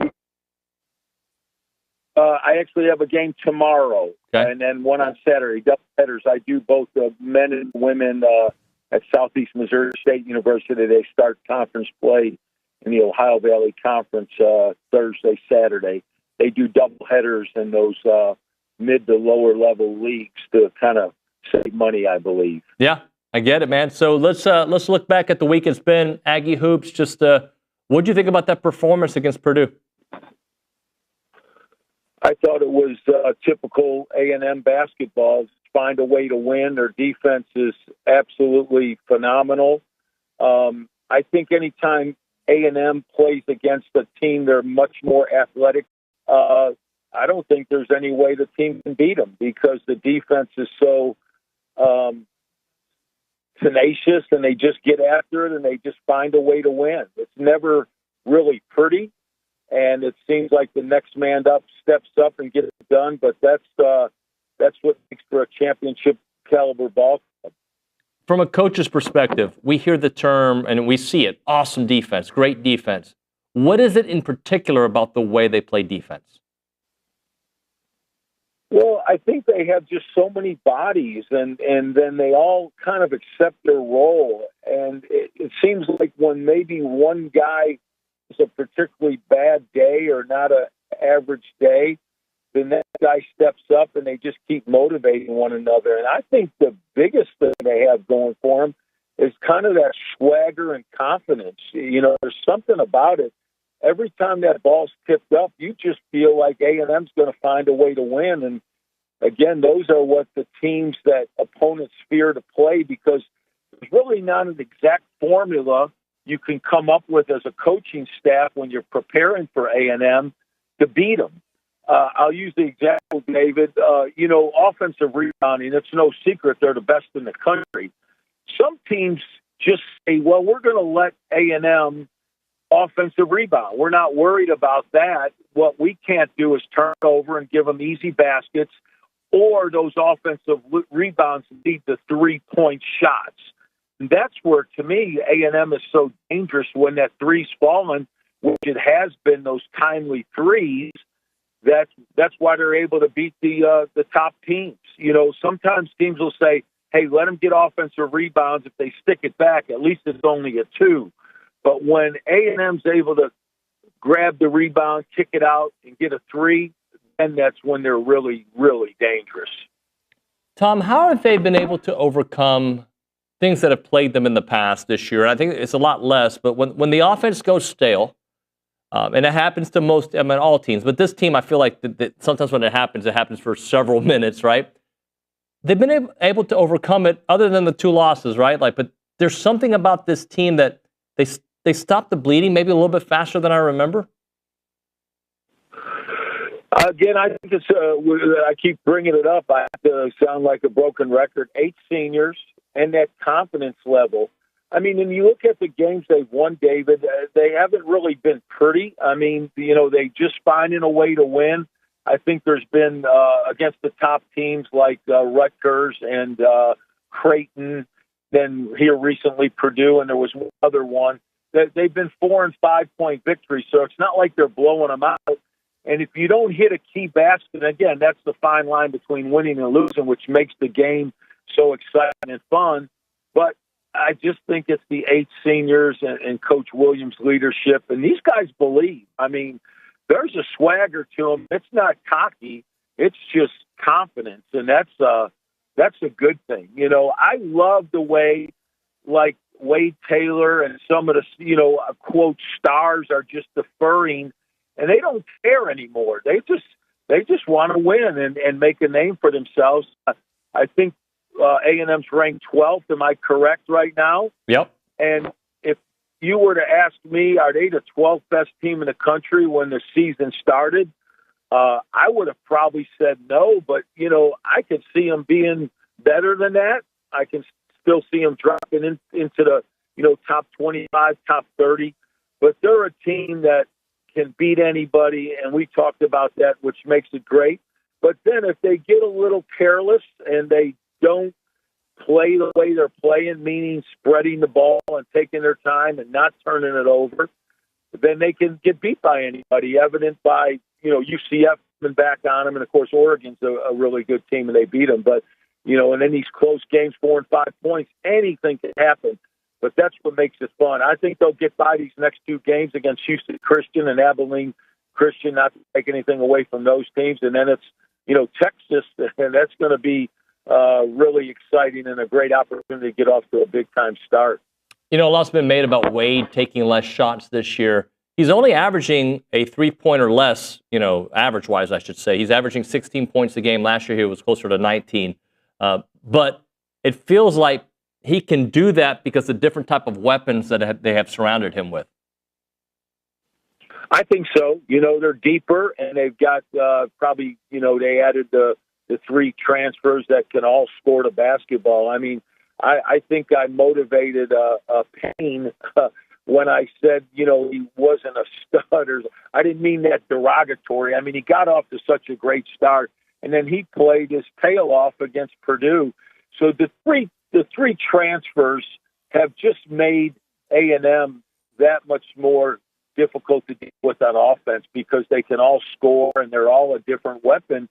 And again, I credit the coaching staff that they went out and got pieces of the puzzle. That was my argument. I didn't want to sound kind of like a know-it-all when I said, well, you don't need a bunch of NIL money. You certainly need NIL money, to be successful at the high level. The low to mid-major level, there's some teams that have 0, and they find a way to win a championship in their conference and get to the NCAA. But what I think A&M has done as good as anybody in the country these last several years, if they've added the pieces of the puzzle, and that's what the good coaching staffs and the good programs with the great culture do. They don't just go out and get, high-scoring portal guys that want to make more money or want to go to a higher level visibility program. They find guys that their needs, and they needed some scoring. It's 3-point shooting, a guard that can penetrate and get to the basket, and then a big man that can score with his back to the basket and block shots, and that's exactly what they added to the program. Talking to Tom Schuberth here on TexAgs Live, presented by David Gardner's Jewelers. All right, couple games before conference play. What needs to be settled in your eyes before they do start that grind that is SEC play? Well, I think just keep doing what you're doing and hopefully start shooting the ball better. I mean, that's what's amazing. They're finding ways to win, and they're not really shooting it well. They have hit timely shots, and those are things that the great teams do. You may go, 2 for 12 from the 3, but the 2 you make are, critical shots late in the game, and that's what I think they've done. I think their offense is getting better, even though the numbers aren't bearing that out. I mean, if you look at the statistical numbers for A&M's offense, they're not impressive. But then you turn around and you look at their defensive numbers, they're holding teams under 40% overall, and 28% from the three. I mean, that's what they're hanging their hat on. And when they have a good offensive game, which you know they will eventually, they're going to be dynamite. And that's what makes this team exciting. And, you know, I'm hoping they can just keep winning and winning and winning. What do you think about what's happening with the SEC this year? I'm trying to remember the stat that Nick gave us earlier, but I think they were 30-4 against the ACC as a conference overall. I know, amazing. You know, I'm not so sure how good the ACC is, but the SEC, it's like we talked about, David. I mean, you know, I think Vanderbilt was probably picked last, if I'm not mistaken. I can't remember the exact 1 through 16, but you know, they have one loss. What's crazy about it is A&M's ranked 12th in the country, but their overall record in the SEC isn't even up there. We got undefeated teams. They have teams with one loss. So, you know, it's going to be interesting. But I'm a believer in A&M right now, and I'm not one that jumps on a bandwagon. I just like their again. I just think their confidence level and the leadership, and then the experience. I mean, how many teams have 8 seniors that play? You know, I don't think there's many, if any, in the country. Tom, enjoy your trip, buddy. We'll talk to you soon. Thank you, David. All right, buddy. Tom Schuberth there on the Boss Firearms Hotline. We'll hit a break. We'll come back with a short segment before we start Recruiting Country with Ryan Brauninger. And there's a lot of transfer news to get into and just kind of pontificate on what's happened and what will happen here on TexAgs Live. All right, we'll do this. Let's talk about Rollo Insurance. They give us some really cool scenarios to think about, and some of them are scary, but that's why you want to go to rolloinsurance.com/TexAgs and start a conversation with your insurance agent right now. So if your family owns a business and they have brand new employees and they make a mistake or a person gets seriously hurt, what's exactly going to happen next? Don't gamble with your future, your estate, or your business. Details matter. Preparation matters. And consultation and education matter. Go to rolloinsurance.com/TexAgs and start a conversation with your personal insurance agent today. You've got questions and they've got answers. What you need to do is go there or you can call them up, 888-44-ROLLO. That is 888-44-ROLLO. Again, that is rolloinsurance.com/TexAgs.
Y estamos aquí, TexAgs Live, presented by David Gardner's Jewelers Rollo Insurance Studio.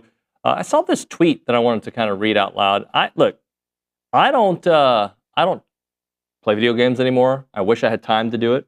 I used to love playing video games. It's been 20 plus years since I was a player, if you will. My boys do have college football 25, and they love it. But I just saw this text or tweet that came by from Michael Straw of InsiderGaming.com. Breaking: College Football 25 has become the best-selling sports video game in U.S. history, sales surpassing NBA 2K21. Other November sales notes: Madden and FC 25 and CFB 25 were 2, 3, and 4.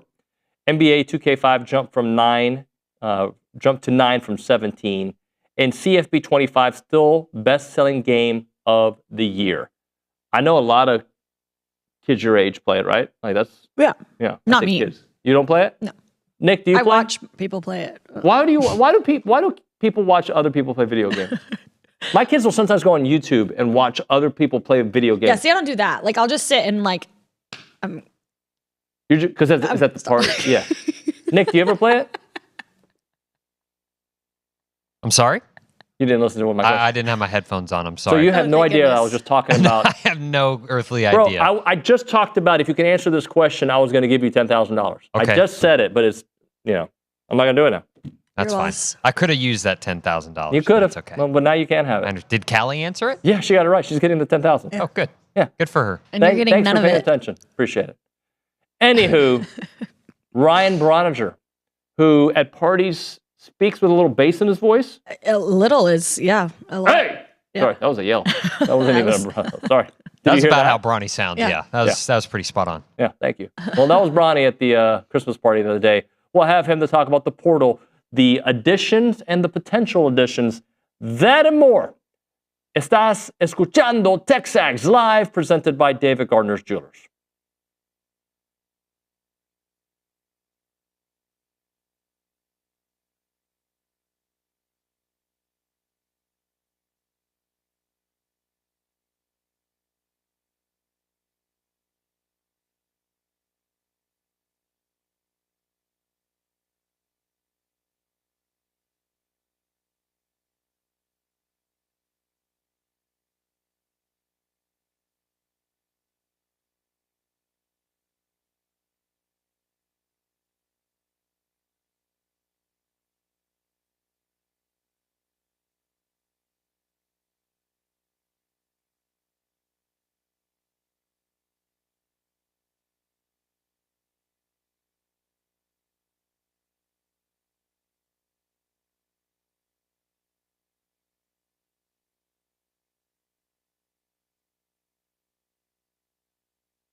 And we are back on TexAgs Live.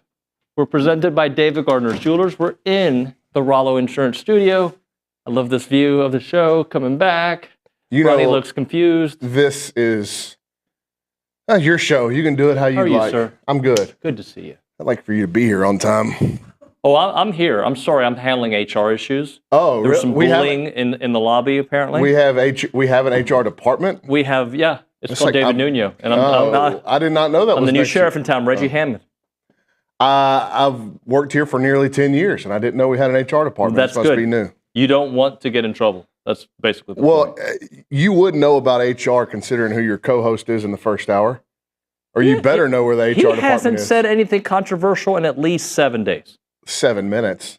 What did he say today that was controversial? I don't think there was anything today. On air or off air? Okay, that's different. This is a good point. Okay, so you're more like the FCC.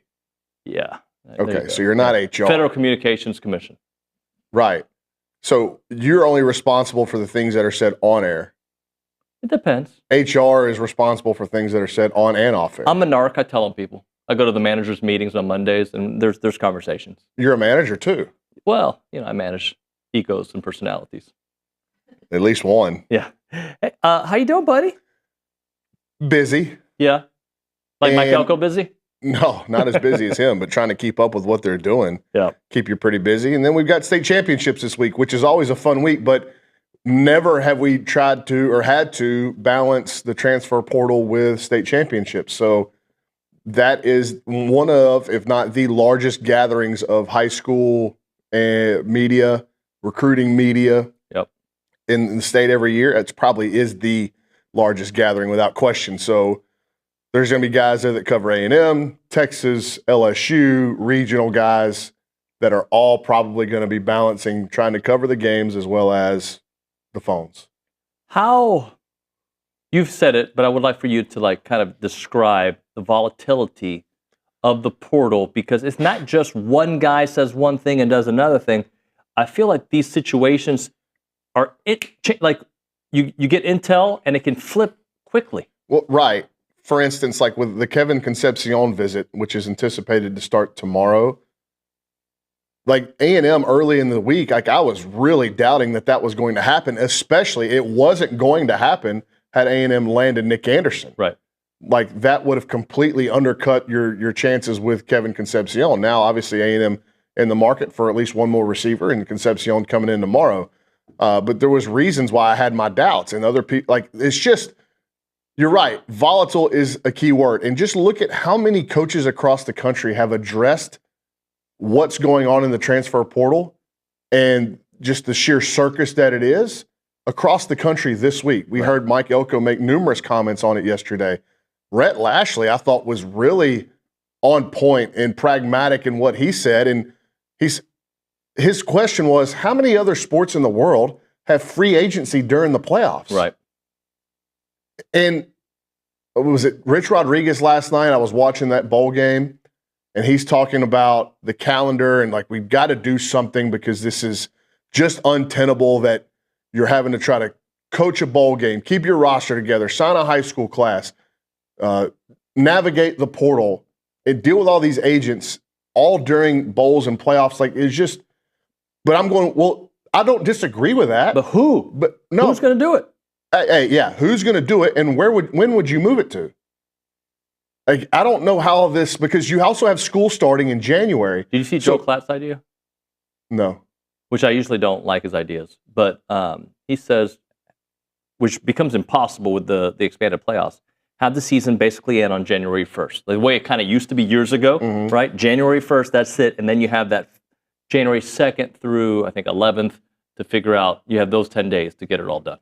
Boy, you're already squeezing a lot of stuff into. Take the season back a week or two earlier. Start in the summer more. Yeah, I mean, you're trying to compress the calendar, but then if you compress the portal window, can you imagine the madhouse? It is insanity, and it's going to be over a month long of trying to get guys in and out. The problem with all of this is, as soon as you're right, somebody's got to dictate and step up and say when all this can and can't happen, what can and can't happen, because right now with no rules and regulations, the NCAA is completely feckless in all this. Like they've got no power to say what can and can't happen anymore, because as soon as they say, all right, we're drawing the line here, somebody will sue them and bring it to the courts. And then the precedent that has been set is that the courts are going to always side in favor of the student athlete. And I'm not against that, but it has allowed the free player movement because of the monetary gains these kids can make. And because money is involved here, you can't prevent somebody from making a living. Right. And so the NCAA has completely lost control, because at the onset of it, and I can remember us sitting in the old studio and talking about this, like, you've opened Pandora's box. You have no idea where this is going because you just signed it into law, or you allowed it to go to the legal side instead of the governing body, the NCAA, taking control of it, when everybody could see this was coming a million miles away, and the NCAA chose to sit on their hands and do nothing. And then it went to the courts, and then it went to state governments. And it all started with LeBron James, Maverick Carter, and Gavin Newsom signing the California NIL bill into law. Right. And from there, every other state had to adopt it or they were going to be non-competitive. And that was the tipping point to get us to where we're at now. And there were people that buried their head in the sand and said, it's okay, like the kids should be getting paid. And I agree. But to sign that into law with no rules and regulations has led to beyond the Wild West that we're living in today. Yep, I 100% agree. And until somebody's appointed or somebody takes over and says, this is what we're going to do. I think they got to start a new governing body. You do. You absolutely do. But it's going to have to, there's going to be hearings in Congress, like at the White House in Washington, D.C., that are going to have, that's where all this is going to take place. Because I don't think, even if Greg Sankey and the commissioner of the Big 12 and the ACC and the Big 10 got together and said, okay, we're going to start a new governing body, how would they have any more power to enforce their rules than the NCAA does now? Right. Because it's gone above their head. So somebody on the political side, and boy, you're imagining adding that fuel to the furnace, that fuel to the fire, that now it's going to the political side, which how much can you really trust? Name me a government program that's made things more efficient. Doge. Sorry. But you get what I'm saying. Yeah, there's a reason why all this stuff. So, see, Nick. No, Nick's fired up about that one. So you're just adding another element to this that could only further the layers of crap. Right. Look, I don't know how you clean it up. It may be too far gone now. It doesn't feel like it's going to get cleaned up. It just doesn't, because once it started going south and nothing was stopped. It's almost like it was better whenever all these deals were done under the table. And it was illegal. They were being done, but it was done under the table. Now it's been brought to light, and you have ridiculous stuff making its way to social media that is accepted as fact. And you can go back to the sliced bread. Now. You can go back to the sliced bread stuff with Jimbo, but the I guess the graphic that's been made with a screenshot from a Texas Tech message board about Micah Hudson's NIL deal, that is total buffoonery. It is, every piece of that screenshot is false. It's incorrect. But it becomes reality in everybody's minds. Sure.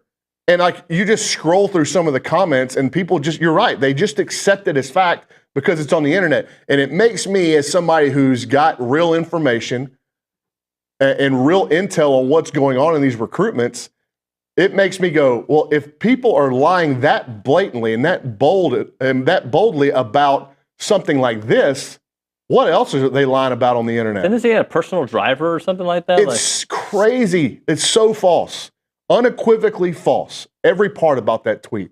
And that's why it is important who you get your information from. I'm saying, because a graphic on Twitter looks good and it looks like, oh, they spent some time on this graphic, this looks legit, it doesn't make it real. And it's the flavor of the day, right? Because the portal is dominating the conversation surrounding college football right now, whatever, the most outlandish thing is going to get the most run. And it's all believable because it is all believable. Mm-hmm. The Micah Hudson graphic is unequivocally false. Like I said, every word of it. But it's believable because of some of the stuff that's gone on in the portal recruiting. Like, what's Auburn spending right now? What's LSU spending? And you have to ask if both of those collectives, donors, booster organizations, whatever, I think what they're sitting there, and this is just speculation, I think they're sitting there going, all right, it's cheaper to buy as much talent as we possibly can than it is to pay a buyout and find a new head coach. Because at the end of the season, there wasn't many folks in Baton Rouge real fired up and rosy about Brian Kelly's future. There certainly weren't any in Auburn, Alabama with Hugh Freeze. And all of a sudden, they're cherry-picking guys out of the portal like they want. You know who else is doing a really good job in the portal? And like their fan base and like their people are being really open about how aggressive they're being is Texas Tech. Mm-hmm. They've gotten some donors that are fired up and trying to put Tech back on the map, and they're willing to spend the money, and they are raking in dudes. Now, they aren't top-flight portal targets for a lot of the big-time programs, but for the Big 12, they're really flipping their roster. And they can...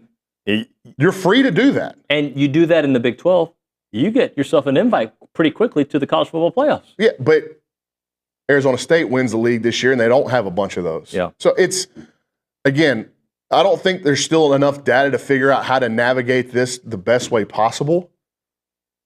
But I do think that there is another wave of guys going into the portal as these playoff games and these bowl games end. So we're still in the second quarter of this thing. Like, we're not even a halftime through my lens. And they can't because the courts got involved. But I think you could have one or the other. You can't have both. If you couldn't enter the transfer portal as freely as you wanted, I don't think the portal madness and the NIL portion of this would be as crazy. But one of the things, too, that has gotten completely just 180-degree flip on the word agent. 10 years ago, if you were a sports agent, that held some gravitas. Yeah. Like, I went to school, maybe I dabbled in some law or contractual law, all that kind of stuff. Now, an agent just means I know the kid. Yep.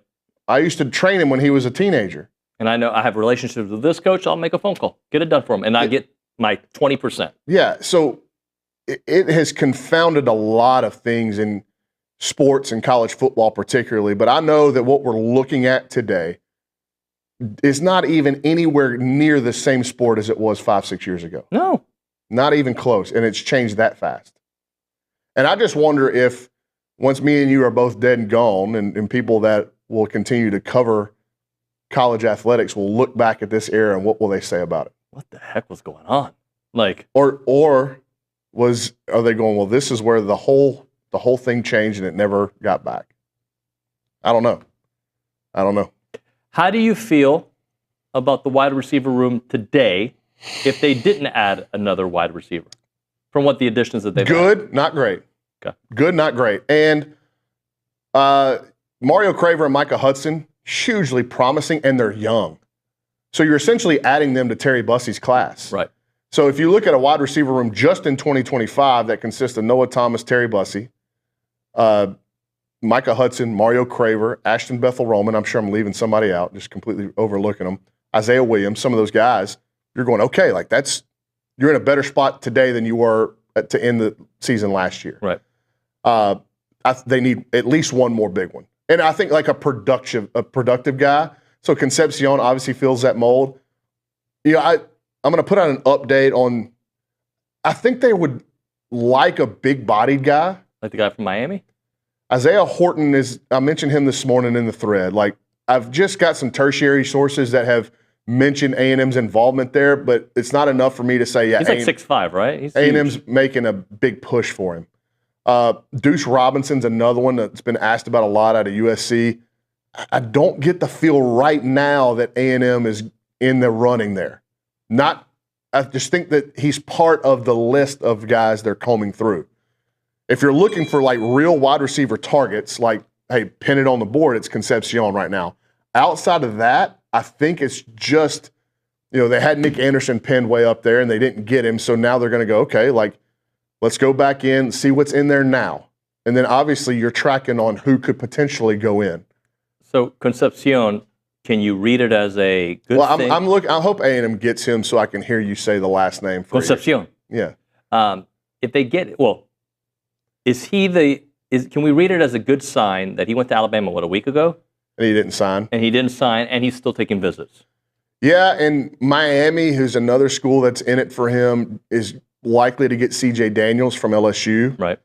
I don't know if that ends their hunt for receivers. My question is, if you're recruiting against Miami, who's going to be your quarterback? They went and got Cam Ward, and that opens that other can of worms about if you go get a big-time quarterback in the portal, what does it do to your depth? Does it draw you into like at least a continuous cycle for a few years of having to go get a portal quarterback? I asked the same thing about Oregon, who's going to be their next quarterback. Right.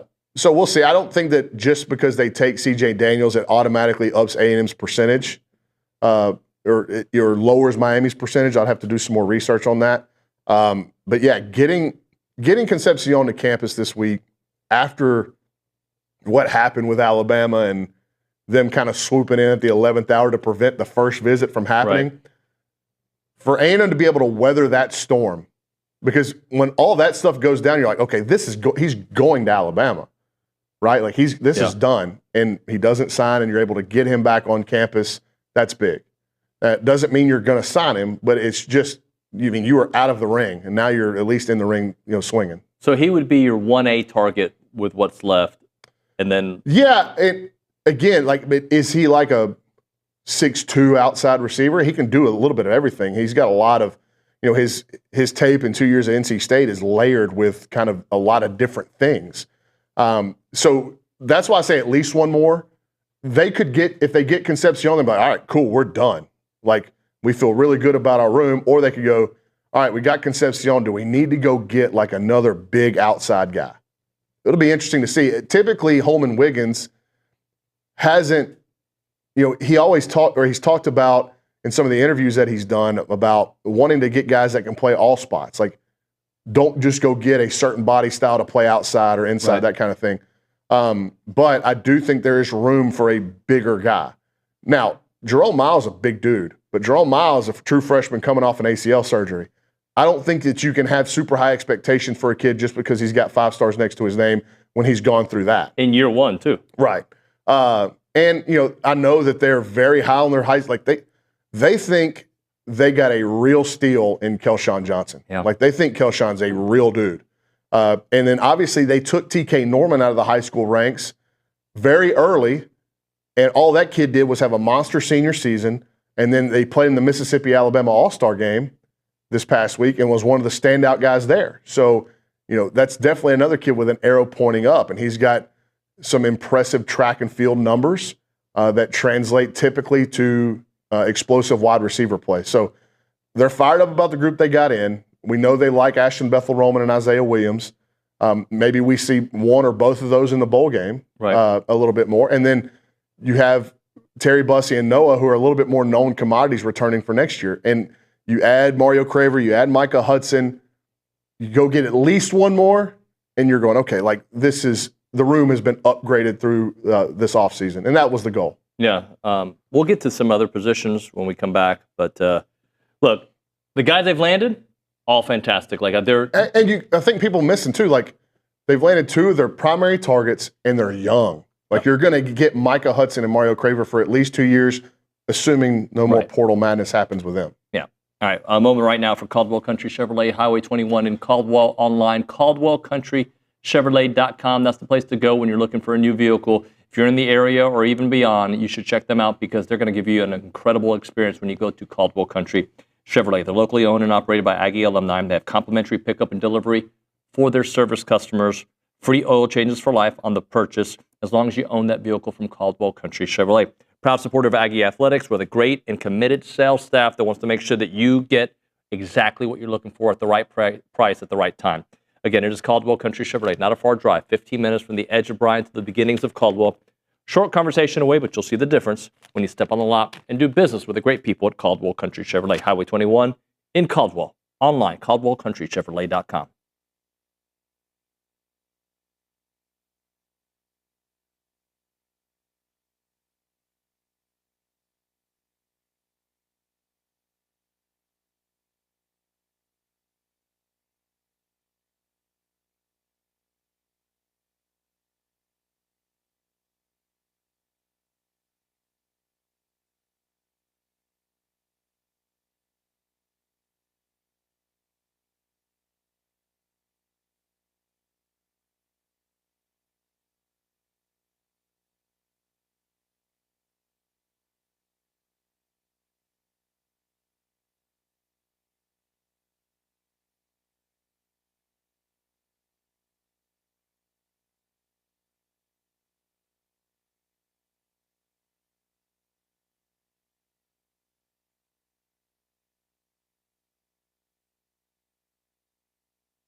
TexAgs Live, presented by David Gardner's Jewelers, Rollo Insurance Studio. It is recruiting country. Ryan Brauninger in studio with us.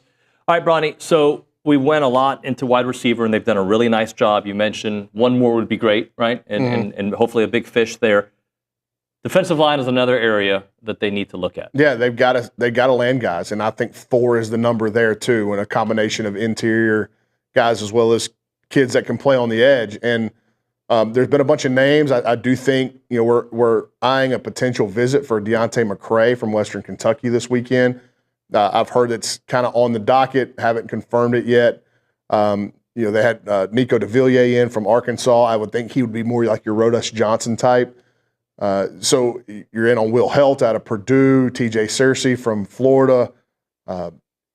It's a position that they definitely have to go land some names at. Like, no question, not just name. They got to go land impact guys, just like receiver. They've got to go do that.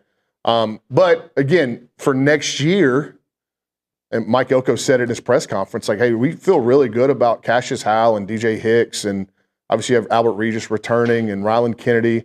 And then a lot will depend on what do you think of Dalen Evans? What do you think of Solomon Williams? So some of these guys that redshirted along the defensive front. I'm hoping we see some of them in the bowl game just to kind of give the fan base more so than anything kind of an idea of what A&M's got waiting in the wings. So I know that you want to go get proven guys, but there is a battle you're fighting between the devil you know and the devil you don't, which is the old phrase. And like, what these kids are in your program. You know how they are day to day. You know kind of how to coach them, what their personalities are like, how they fit in your building, how they fit in your culture. And those are valuable pieces of information. And you go get a really talented kid and he comes in and kind of, splinters the locker room a little bit, then is he worth it? So there's a lot that goes into it, and your A&M is playing the game. They're in there swinging with everybody else, but there's also, they've got to be smart about the personalities that they take as well. Yeah, and I think that's the magic piece, right? Like for all these programs, you can bring in, LSU's doing a good job bringing in folks, Ole Miss has, but if you don't bring in the right guys, and especially with what he's trying to build here, with what was set and what he took over and what he's established. When you bring in so many new guys, there's part of me that thinks you better win. Because if you lose with all that going on and all that money being paid to bring guys in, if you start losing, I mean, it feels like it's a powder keg just being slowly lit. Yeah. And if you start losing games, it explodes. So, they're balancing both. But, you got to play the portal game, man. It's part of it. Like, I always tell people this all the time. Like, you can choose. Like, Dabo Swinney has even been really outspoken. We don't, we're not doing a bunch of NIL stuff. We're not doing the portal stuff. That's fine. You can do all that, but it's going to get tougher and tougher for you to win games. Well, he just added his first wide receiver transfer, right? Yeah, and they're going to be in on a couple of guys. So I think he's come off of that stance because to bury your head in the sand and ignore what's happening around you is a surefire way to fail in this kind of circus that is college football right now. When we first started, you mentioned you're going to be all over the place with not only portal stuff going on, but state championships. What are your assignments? Well, Jason and I will be in Arlington. I think Jason's going to go to the late game tonight, which I believe is 2A Division I tonight. I think that's right, because the Division I's are the early games this year. And I'll be leaving tomorrow morning to try to get there for the 3 o'clock game. So we'll start our coverage of that. It'll be less, for those of you that follow our high school stuff, it'll be less like posting play-by-play video because all these games are on TV, and there'll be 2 or 3 entities. As soon as a big play happens, they'll post it online. So it'll be less like game updates, and we're now more so there for obviously the connections and relationships that we have across the Texas high school football landscape, but also from a more scouting perspective. Sure. And there's only one A&M commit or signee playing in the state championship games. That's Chase Sims at Richmond Randall. Jason did a great job of highlighting the offers, A&M offers that are going to be playing, and then some of the other standouts from those games. But I'm going to look at like Luke Babin, the 2027 quarterback at Woodville, who's had a great year, doesn't have an A&M offer, doesn't really have a bunch of offers, but he's got a ton of attention. So that could be a name that could really pop off as a young signal caller in the state of Texas. Ty Knutson, another young quarterback at Smithson Valley. Gavin Kester's a kid from Austin Vandergriff of 2027 that I saw play last week that I was really impressed with. So just getting more of a scouting look, because when you're watching the game, obviously you see the players that make plays, but you're trying to like game update. And when you're watching, you do this for A&M games, like game updating, it's a lot of like watch the field type. Like you don't get to absorb just the game. Absorb what's happening. So that will be our perspective more so this week rather than providing game updates. And we'll start a high school football thread so people that are watching the games too can comment. Also, we're getting closer to Junior Day, huh?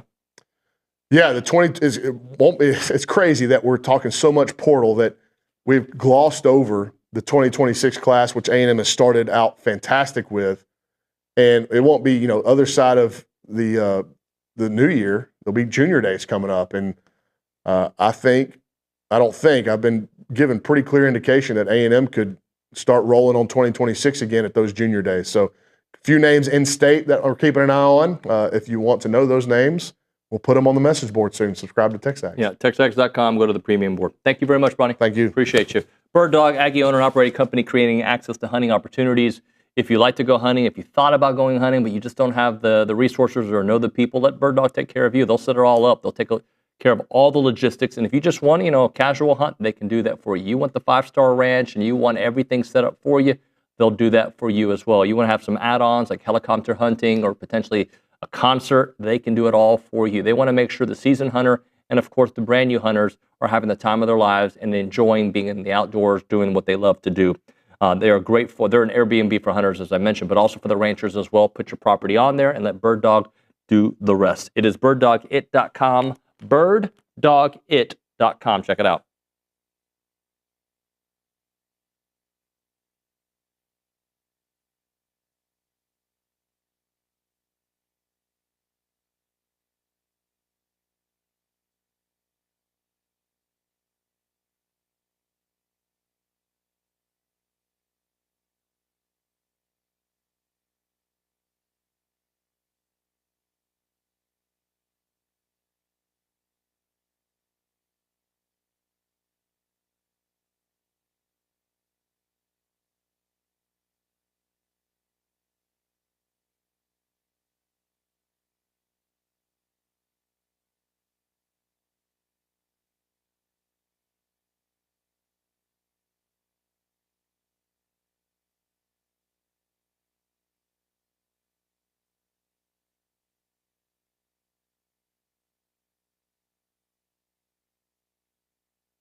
Let's pound the rock. Tap and Luke in the house. TexAgs Live, presented by David Gardner's Jewelers, Rollo Insurance Studio. Tap Bentz, Luke Evangelist. Talk a little Aggie hoops. Gentlemen, how are you? Doing well. Always good when A&M can get a good win. Yeah, both teams actually got a win, so it's a lot easier to come in on those days. Tap, something tells me you probably went to bed at an adequate time or like the right time. Yeah, something last night. No 10, worries. Yep, absolutely. Luke, what time did you go to bed? Like 2. Which isn't that late considering you're a college Was he student. doing But in terms, he was partying late, right? Yeah, right. But in terms of David Nuño regimented sleep o'clock, your bedtime for your kids is probably like 8, so they can get up at then 5 to run 10 miles. No, my boys go to bed between 10 and 11. Okay. They don't need the sleep the way I do. They're doing extra schoolwork, getting ready for Exactly. Yeah, they are already. actually. That's actually the case. You were doing what again? I was playing Xbox. I was doing an NHL 21 Dynasty. Okay. Yeah. So do you think Xbox and all that at some point will throw NIL in when you start picking your teams and all that? That's not a bad idea, actually. Yeah. That's a good idea. Just popped in. Hey, so I think it's the win against Purdue is one of those that I think we can talk about it a lot this week. Like there's a lot of different areas of that game that give me promise, not just because they won a big game, but the way they're winning big games. Luke, start us off.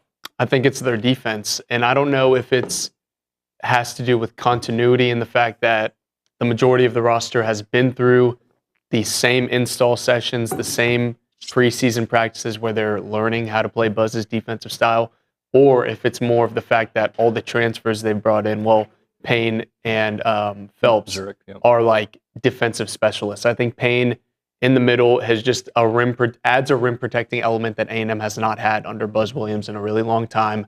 And then Zurich Phelps, obviously from the guard position. He's not Dexter Dennis, but he's still a very capable on-ball defender.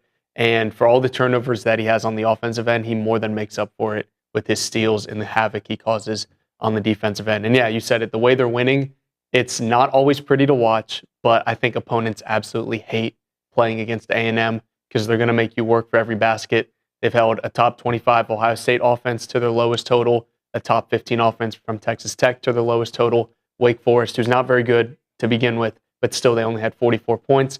And then you hold Purdue, one of the most efficient offenses in the country, to their lowest total.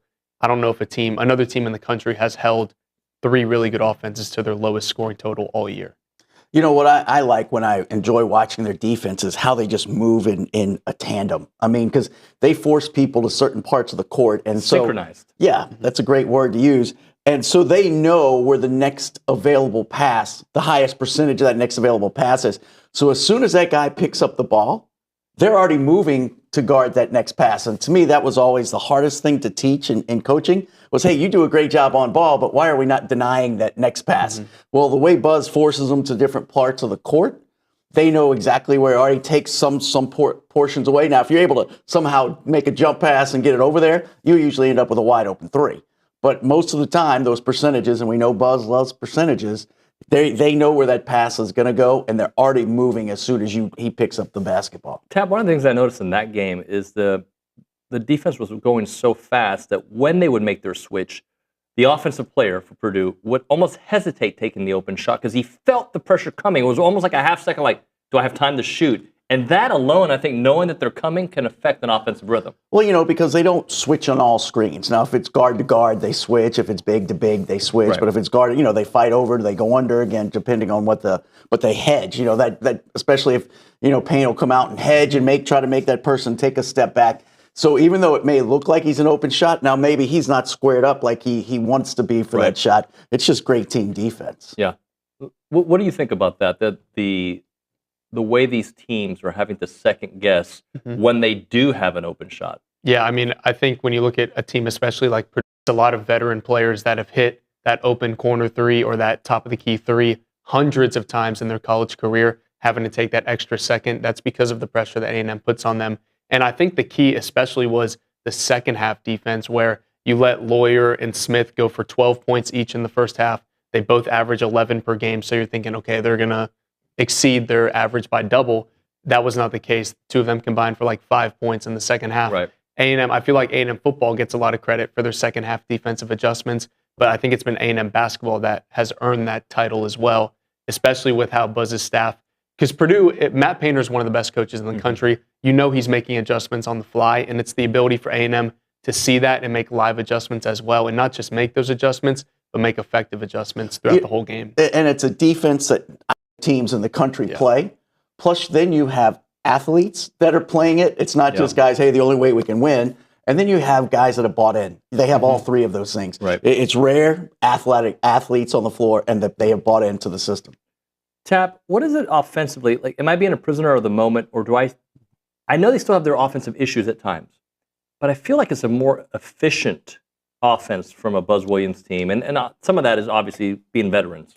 Well, it is, and I think there's more options. And I think now, as we continue to go along, everybody's understanding their role. I know everybody's saying, "Oh, Wade's not trying to score as much as he was last year," but I'm someone we're talking to this week. Come conference if he needs it, And I think Wade's trying to get more people involved. And again, having a threat in the middle, whether it's Payne or Henry Coleman, who's had a little run in there too. They're starting to learn the strengths and weaknesses of their teammates. Does having, and Luke starts off here, having Wade not having to be, he's still the star of the team, he's still the alpha offensive player, right? But does it maybe save him for later? Because I feel like there was so much pressure on him last year, that not that he broke down at the end, but just a lot of pressure, a lot of bumps and bruises that go along with being the guy. He's still the guy, but he doesn't have to carry the boats, if you will, as much. Yeah, I actually like it. I would prefer it that way because I think hero ball and ISO ball is not, it can get you some wins at times, but that's not effective in the long term. It's not a postseason way of winning. And Wade had to do it far too often last year. You looked at it, and I think in their non-conference games, anytime he went over 30 points, A&M would lose. And that's just because he was the only one showing up and hitting shots, but his teammates weren't getting involved. Whereas he can do it. I think it's better this time around that he's getting everyone else involved. And now defenses aren't able to just key in on him. Because last year, obviously Wade and Boots were, 60% of the offense last year. You can only really key in on Wade because he was more he was the better shooter out of him and Boots. So when a defense would put all their priority on stopping him, the offense would get a little stagnant at time. You would even see it when Wade would go out and sit on the bench. It was where's the offense? Where's the offense going to come from? Now you've got so many that Wade being out of the game or Wade being in a slump is not going to kill this team. You brought up fatigue, and I think it's more end of the season fatigue. And, you got to hope that because most teams focus on offense and they're out there on defense, but they're just going to try to outscore you high scores. Ours pressure's there. And so that where do you take your break is on the offensive end. Because if you take your break on the defensive end, you're going to be sitting next to Buzz and the rest of the staff. So you've learned that. And so that's why I think sometimes we get stagnated, because if they're going to take a blow, maybe two or three of them are like, okay, I just worked real hard at that defensive end for a few possessions. I might need to take a little breath. I know both teams get better as the year goes on. That's, and good teams do that. That's what you should do. But this team, I think, has the potential to even be better, regardless of what the record looks like in the SEC, because I don't think Manny Obaseki has looked like the Manny that I kind of expected yet. He's had his moments. But if they get Manny that we got at the end of last season, along with what they're getting now, and maybe they don't need him to be that exceptional, but that version of Manny Obaseki, I still think is possible. Luke? Oh, I completely agree. You saw flashes against Ohio State. For me, it was against Texas Tech, where it's I guess throughout his college career, when you see him back someone down. If I were to tell you that Manny was going to play ISO ball for 3 straight possessions, how many times in his college career would you say he was going to score on all 3? Maybe for a 10-game stretch last year, maybe at the beginning of his freshman year when they ran the offense through him a little bit. But really, outside of that, it hasn't been working for him. I felt like what they did against Texas Tech, inserting him as almost like a change of pace running back in a college football offense, where you can give a team a different look. He's probably one of the quickest players A&M has outside of Zurich Phelps. He's also a lot more big and athletic than a guard that Purdue has typically faced. I feel like the way they've used him in the offense has been a lot more favorable to his strengths, but he still hasn't taken over to the effect that we've seen. And if he does, you're now looking at 3 unbelievable guards. But A&M's been able to do it with kind of just Wade and Zurich going for 14 or 15 a night. If they're able to get that third productive guard like they had with Jace or even with Hayden Hefner against Purdue, this offense is going to explode. So, Tap, I'm looking at Manny's numbers. He's only 2% on the year. Last year, he shot 40%. A couple years back, he was in, his freshman year was 24%. The year prior, 38%. But he's 18% from the 3, which he was dynamite last year. He was 40% from the 3 last year. But I'd almost like to go back and break down not the season-ending one, maybe at the same time. Because I think probably last year at about this time, we're all going, where's Manny? How come he's not doing this? And he just, I don't know. I don't think he, flips a switch or anything. I just think it takes time for him. Yeah. And again, I go back to he's trying to figure out his new role. Yeah. Did he think he was going to come in and be the new Boots? And then also we have Zurich Phelps. And those are things that go into play every single season when you have a team like this that returns so many and, I did this last year. Right. And you have a sophomore slump, you have this or whatever. But where was Manny on the scouting report last year? Probably 4th, 5th, even towards the end of the year. Well, hey, look what he did last year. Now he probably moved himself up in the scouting report, and people are paying attention to him. Yeah, we'll continue this on the other side right now. If you're looking for an opportunity to move back to Aggieland or are already at Aggieland and need a new job, you should look at the Association of Former Students. They're hiring from time to time, and they always got great openings in marketing, fundraising, sales, communications, many different areas for you to take a look at. But they're the premier alumni association in the country. They're the best. They play a part in every Aggie story from Howdy to Here. And they have awesome events held throughout the year. We're talking about Howdy Socials. We're talking about Aggie Green Day, class reunions, you name it. If you want to join a team that exemplifies those Aggie core values of excellence, integrity, leadership, loyalty, respect, and selfless service, you need to check out the Association of Former Students. If you think they'd be a great fit for you or know somebody they would be, check out tx.ag/association jobs to apply and get more information on each position. It is the Association of Former Students.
And we're back on TexAgs Live. Milliken Reserve is a farm-to-table community in College Station. They got homes, they got trails, they got farms, they got wide open spaces with a mission to build a healthy community around nature. They've got 2,600 acres of open space, 30 miles of trails, and beautiful homes there. And those neighborhoods there are awesome. You got the creek, homes on 10-plus acre estates. You've got the hollow and a private gated community, and you have the meadows that are responsive to their natural surroundings. You can learn more at millikenreserve.com about the neighborhoods and also the great activities that they have there all the time, where you'll see all the animals, white-tailed deer, songbirds, rabbits, and turtles. Again, it is millikenreserve.com, millikenreserve.com. Didn't we call you Luke Nardi last year? Yeah. Luke Nardi. So I know you've been tweeting about what the bracketology. Is it just Joe Lunardi you're looking at, or everybody? I'm looking at like literally every bracketologist. There's like 60 of them. I follow probably 45 on Twitter, and I have them all. You know how you can make like a group? Or like anytime they tweet, it's in like a folder. I have that for all the bracketologists. And you still have time for Xbox at night. Yeah, right. And I'm just refreshing, seeing what people are saying about A&M. Obviously, it's way too early to know how it's going to shake out. The whole conference, the hardest part of the schedule is about to come. But where are they kind of slotted right now, most of those brackets? Yeah, mostly is middle of the pack to the last 3 seed, or 8 to 3. Is that what you're saying? Yeah, like they're, I guess, anywhere from the highest I've seen them is like the 9th overall seed, so a 3 seed, to some people have them as like the last 4 seed, so number 16, I guess. But really, yeah, but that's like the low end of the spectrum, which is great. Who has that? Like right now, what would that be? Ranking was what? Did I see? Yeah, the net ranking is 27th. I think the UCF loss, when you look at it, it's a quad 2 loss. It's not horrible, but there's a lot of undefeated teams out there. There's a lot of 9-1 teams out there. So A&M's having to compete against those kinds of resumes, but their signature wins and their solid wins, they have like 4 wins over teams that would be in the tournament right now, are help pulling them up. The last 4 in? No. I mean like the last 4 seed, the last number 4 seed. Sorry, I thought you said last 4 in. No. I meant like the 16th overall team in the tournament. So like must be real the bad. last number 4 seed. I was like, no. I didn't mean it like that. And when people do projections like that, how much do they look at what's coming, or is it based on? It's just based on right now. Like if you look at right now, A&M has a top 10 non-conference schedule, like top 10 hardest non-conference. They have a top 12 resume. If you just look at simply quad 1 wins, quad 2 wins, the A&M by all metrics is, if the tournament started today, most likely they're a 3 seed. That'd be fantastic. Which is great. So the biggest stat is they're one of 4 teams in the country with 5 quad 1 and quad 2 wins. It's A&M, Alabama, Auburn, and Memphis. Last year, only 1 team missed the field with with 10 quad 1 and 2 wins. So for A&M, the magic number is you got to get at least 6 more quad 1 wins to get 11. So I'm not saying 6 and 11, or 6 and 13. What is it? No, 6 and how many? 6 and 12. 6 and 12. Oh, I couldn't do math for a second. Yeah. I'm not saying 6 and 12 in the SEC would get you in, but A&M's magic number is probably 7 and 11 in terms of SEC play. So if they go 9 and 9, and I keep throwing that number out, Tap, what do you think? That's a they're 5 seed? Yeah, I mean, again, I think the strength of schedule in the SEC, and they know everybody's going to beat everybody going in. And to me, the most impressive thing about Saturday is when they interviewed Wade after the game, and on that graphic on the bottom, one of the only team to have beat 3 top 25 teams in the country. Yeah. Tap, before we go, got about a minute left. Women looking better. They're above 500. They got a much-needed win, too. Yeah, and they come back tomorrow against Mississippi Valley State, which should be another win going into the break. They got a long break and they don't play again until January 2nd. They don't have a warm-up game before they start conference, so that's always going to be tough. But, again, going in 2 games above 500, especially where they started, I think is very big for them. Awesome. Thank you, guys. Appreciate you very much. Thank you. All right, that's going to do it for TexAgs Live here on a Wednesday. My thanks to all of our great guests. Ryan Brauninger with some real good insight to what's happening with the portal. Olin Buchanan to start off the show. John Harris. We went long with John on all the scenarios in these bowl games. We also had Tom Schuberth. So we did a lot of basketball today. We got these knuckleheads to my left. Tomorrow on the program, the Fan Show guys, Stephen McGee, Logan Lee, and, of course, all your calls and text messages on the Boss Firearms Hotline at 979-693-1150. All right, that's going to do it for TexAgs Live on a Wednesday. We appreciate your time. Thank you so much for watching and supporting TexAgs.com. We will see you mañana.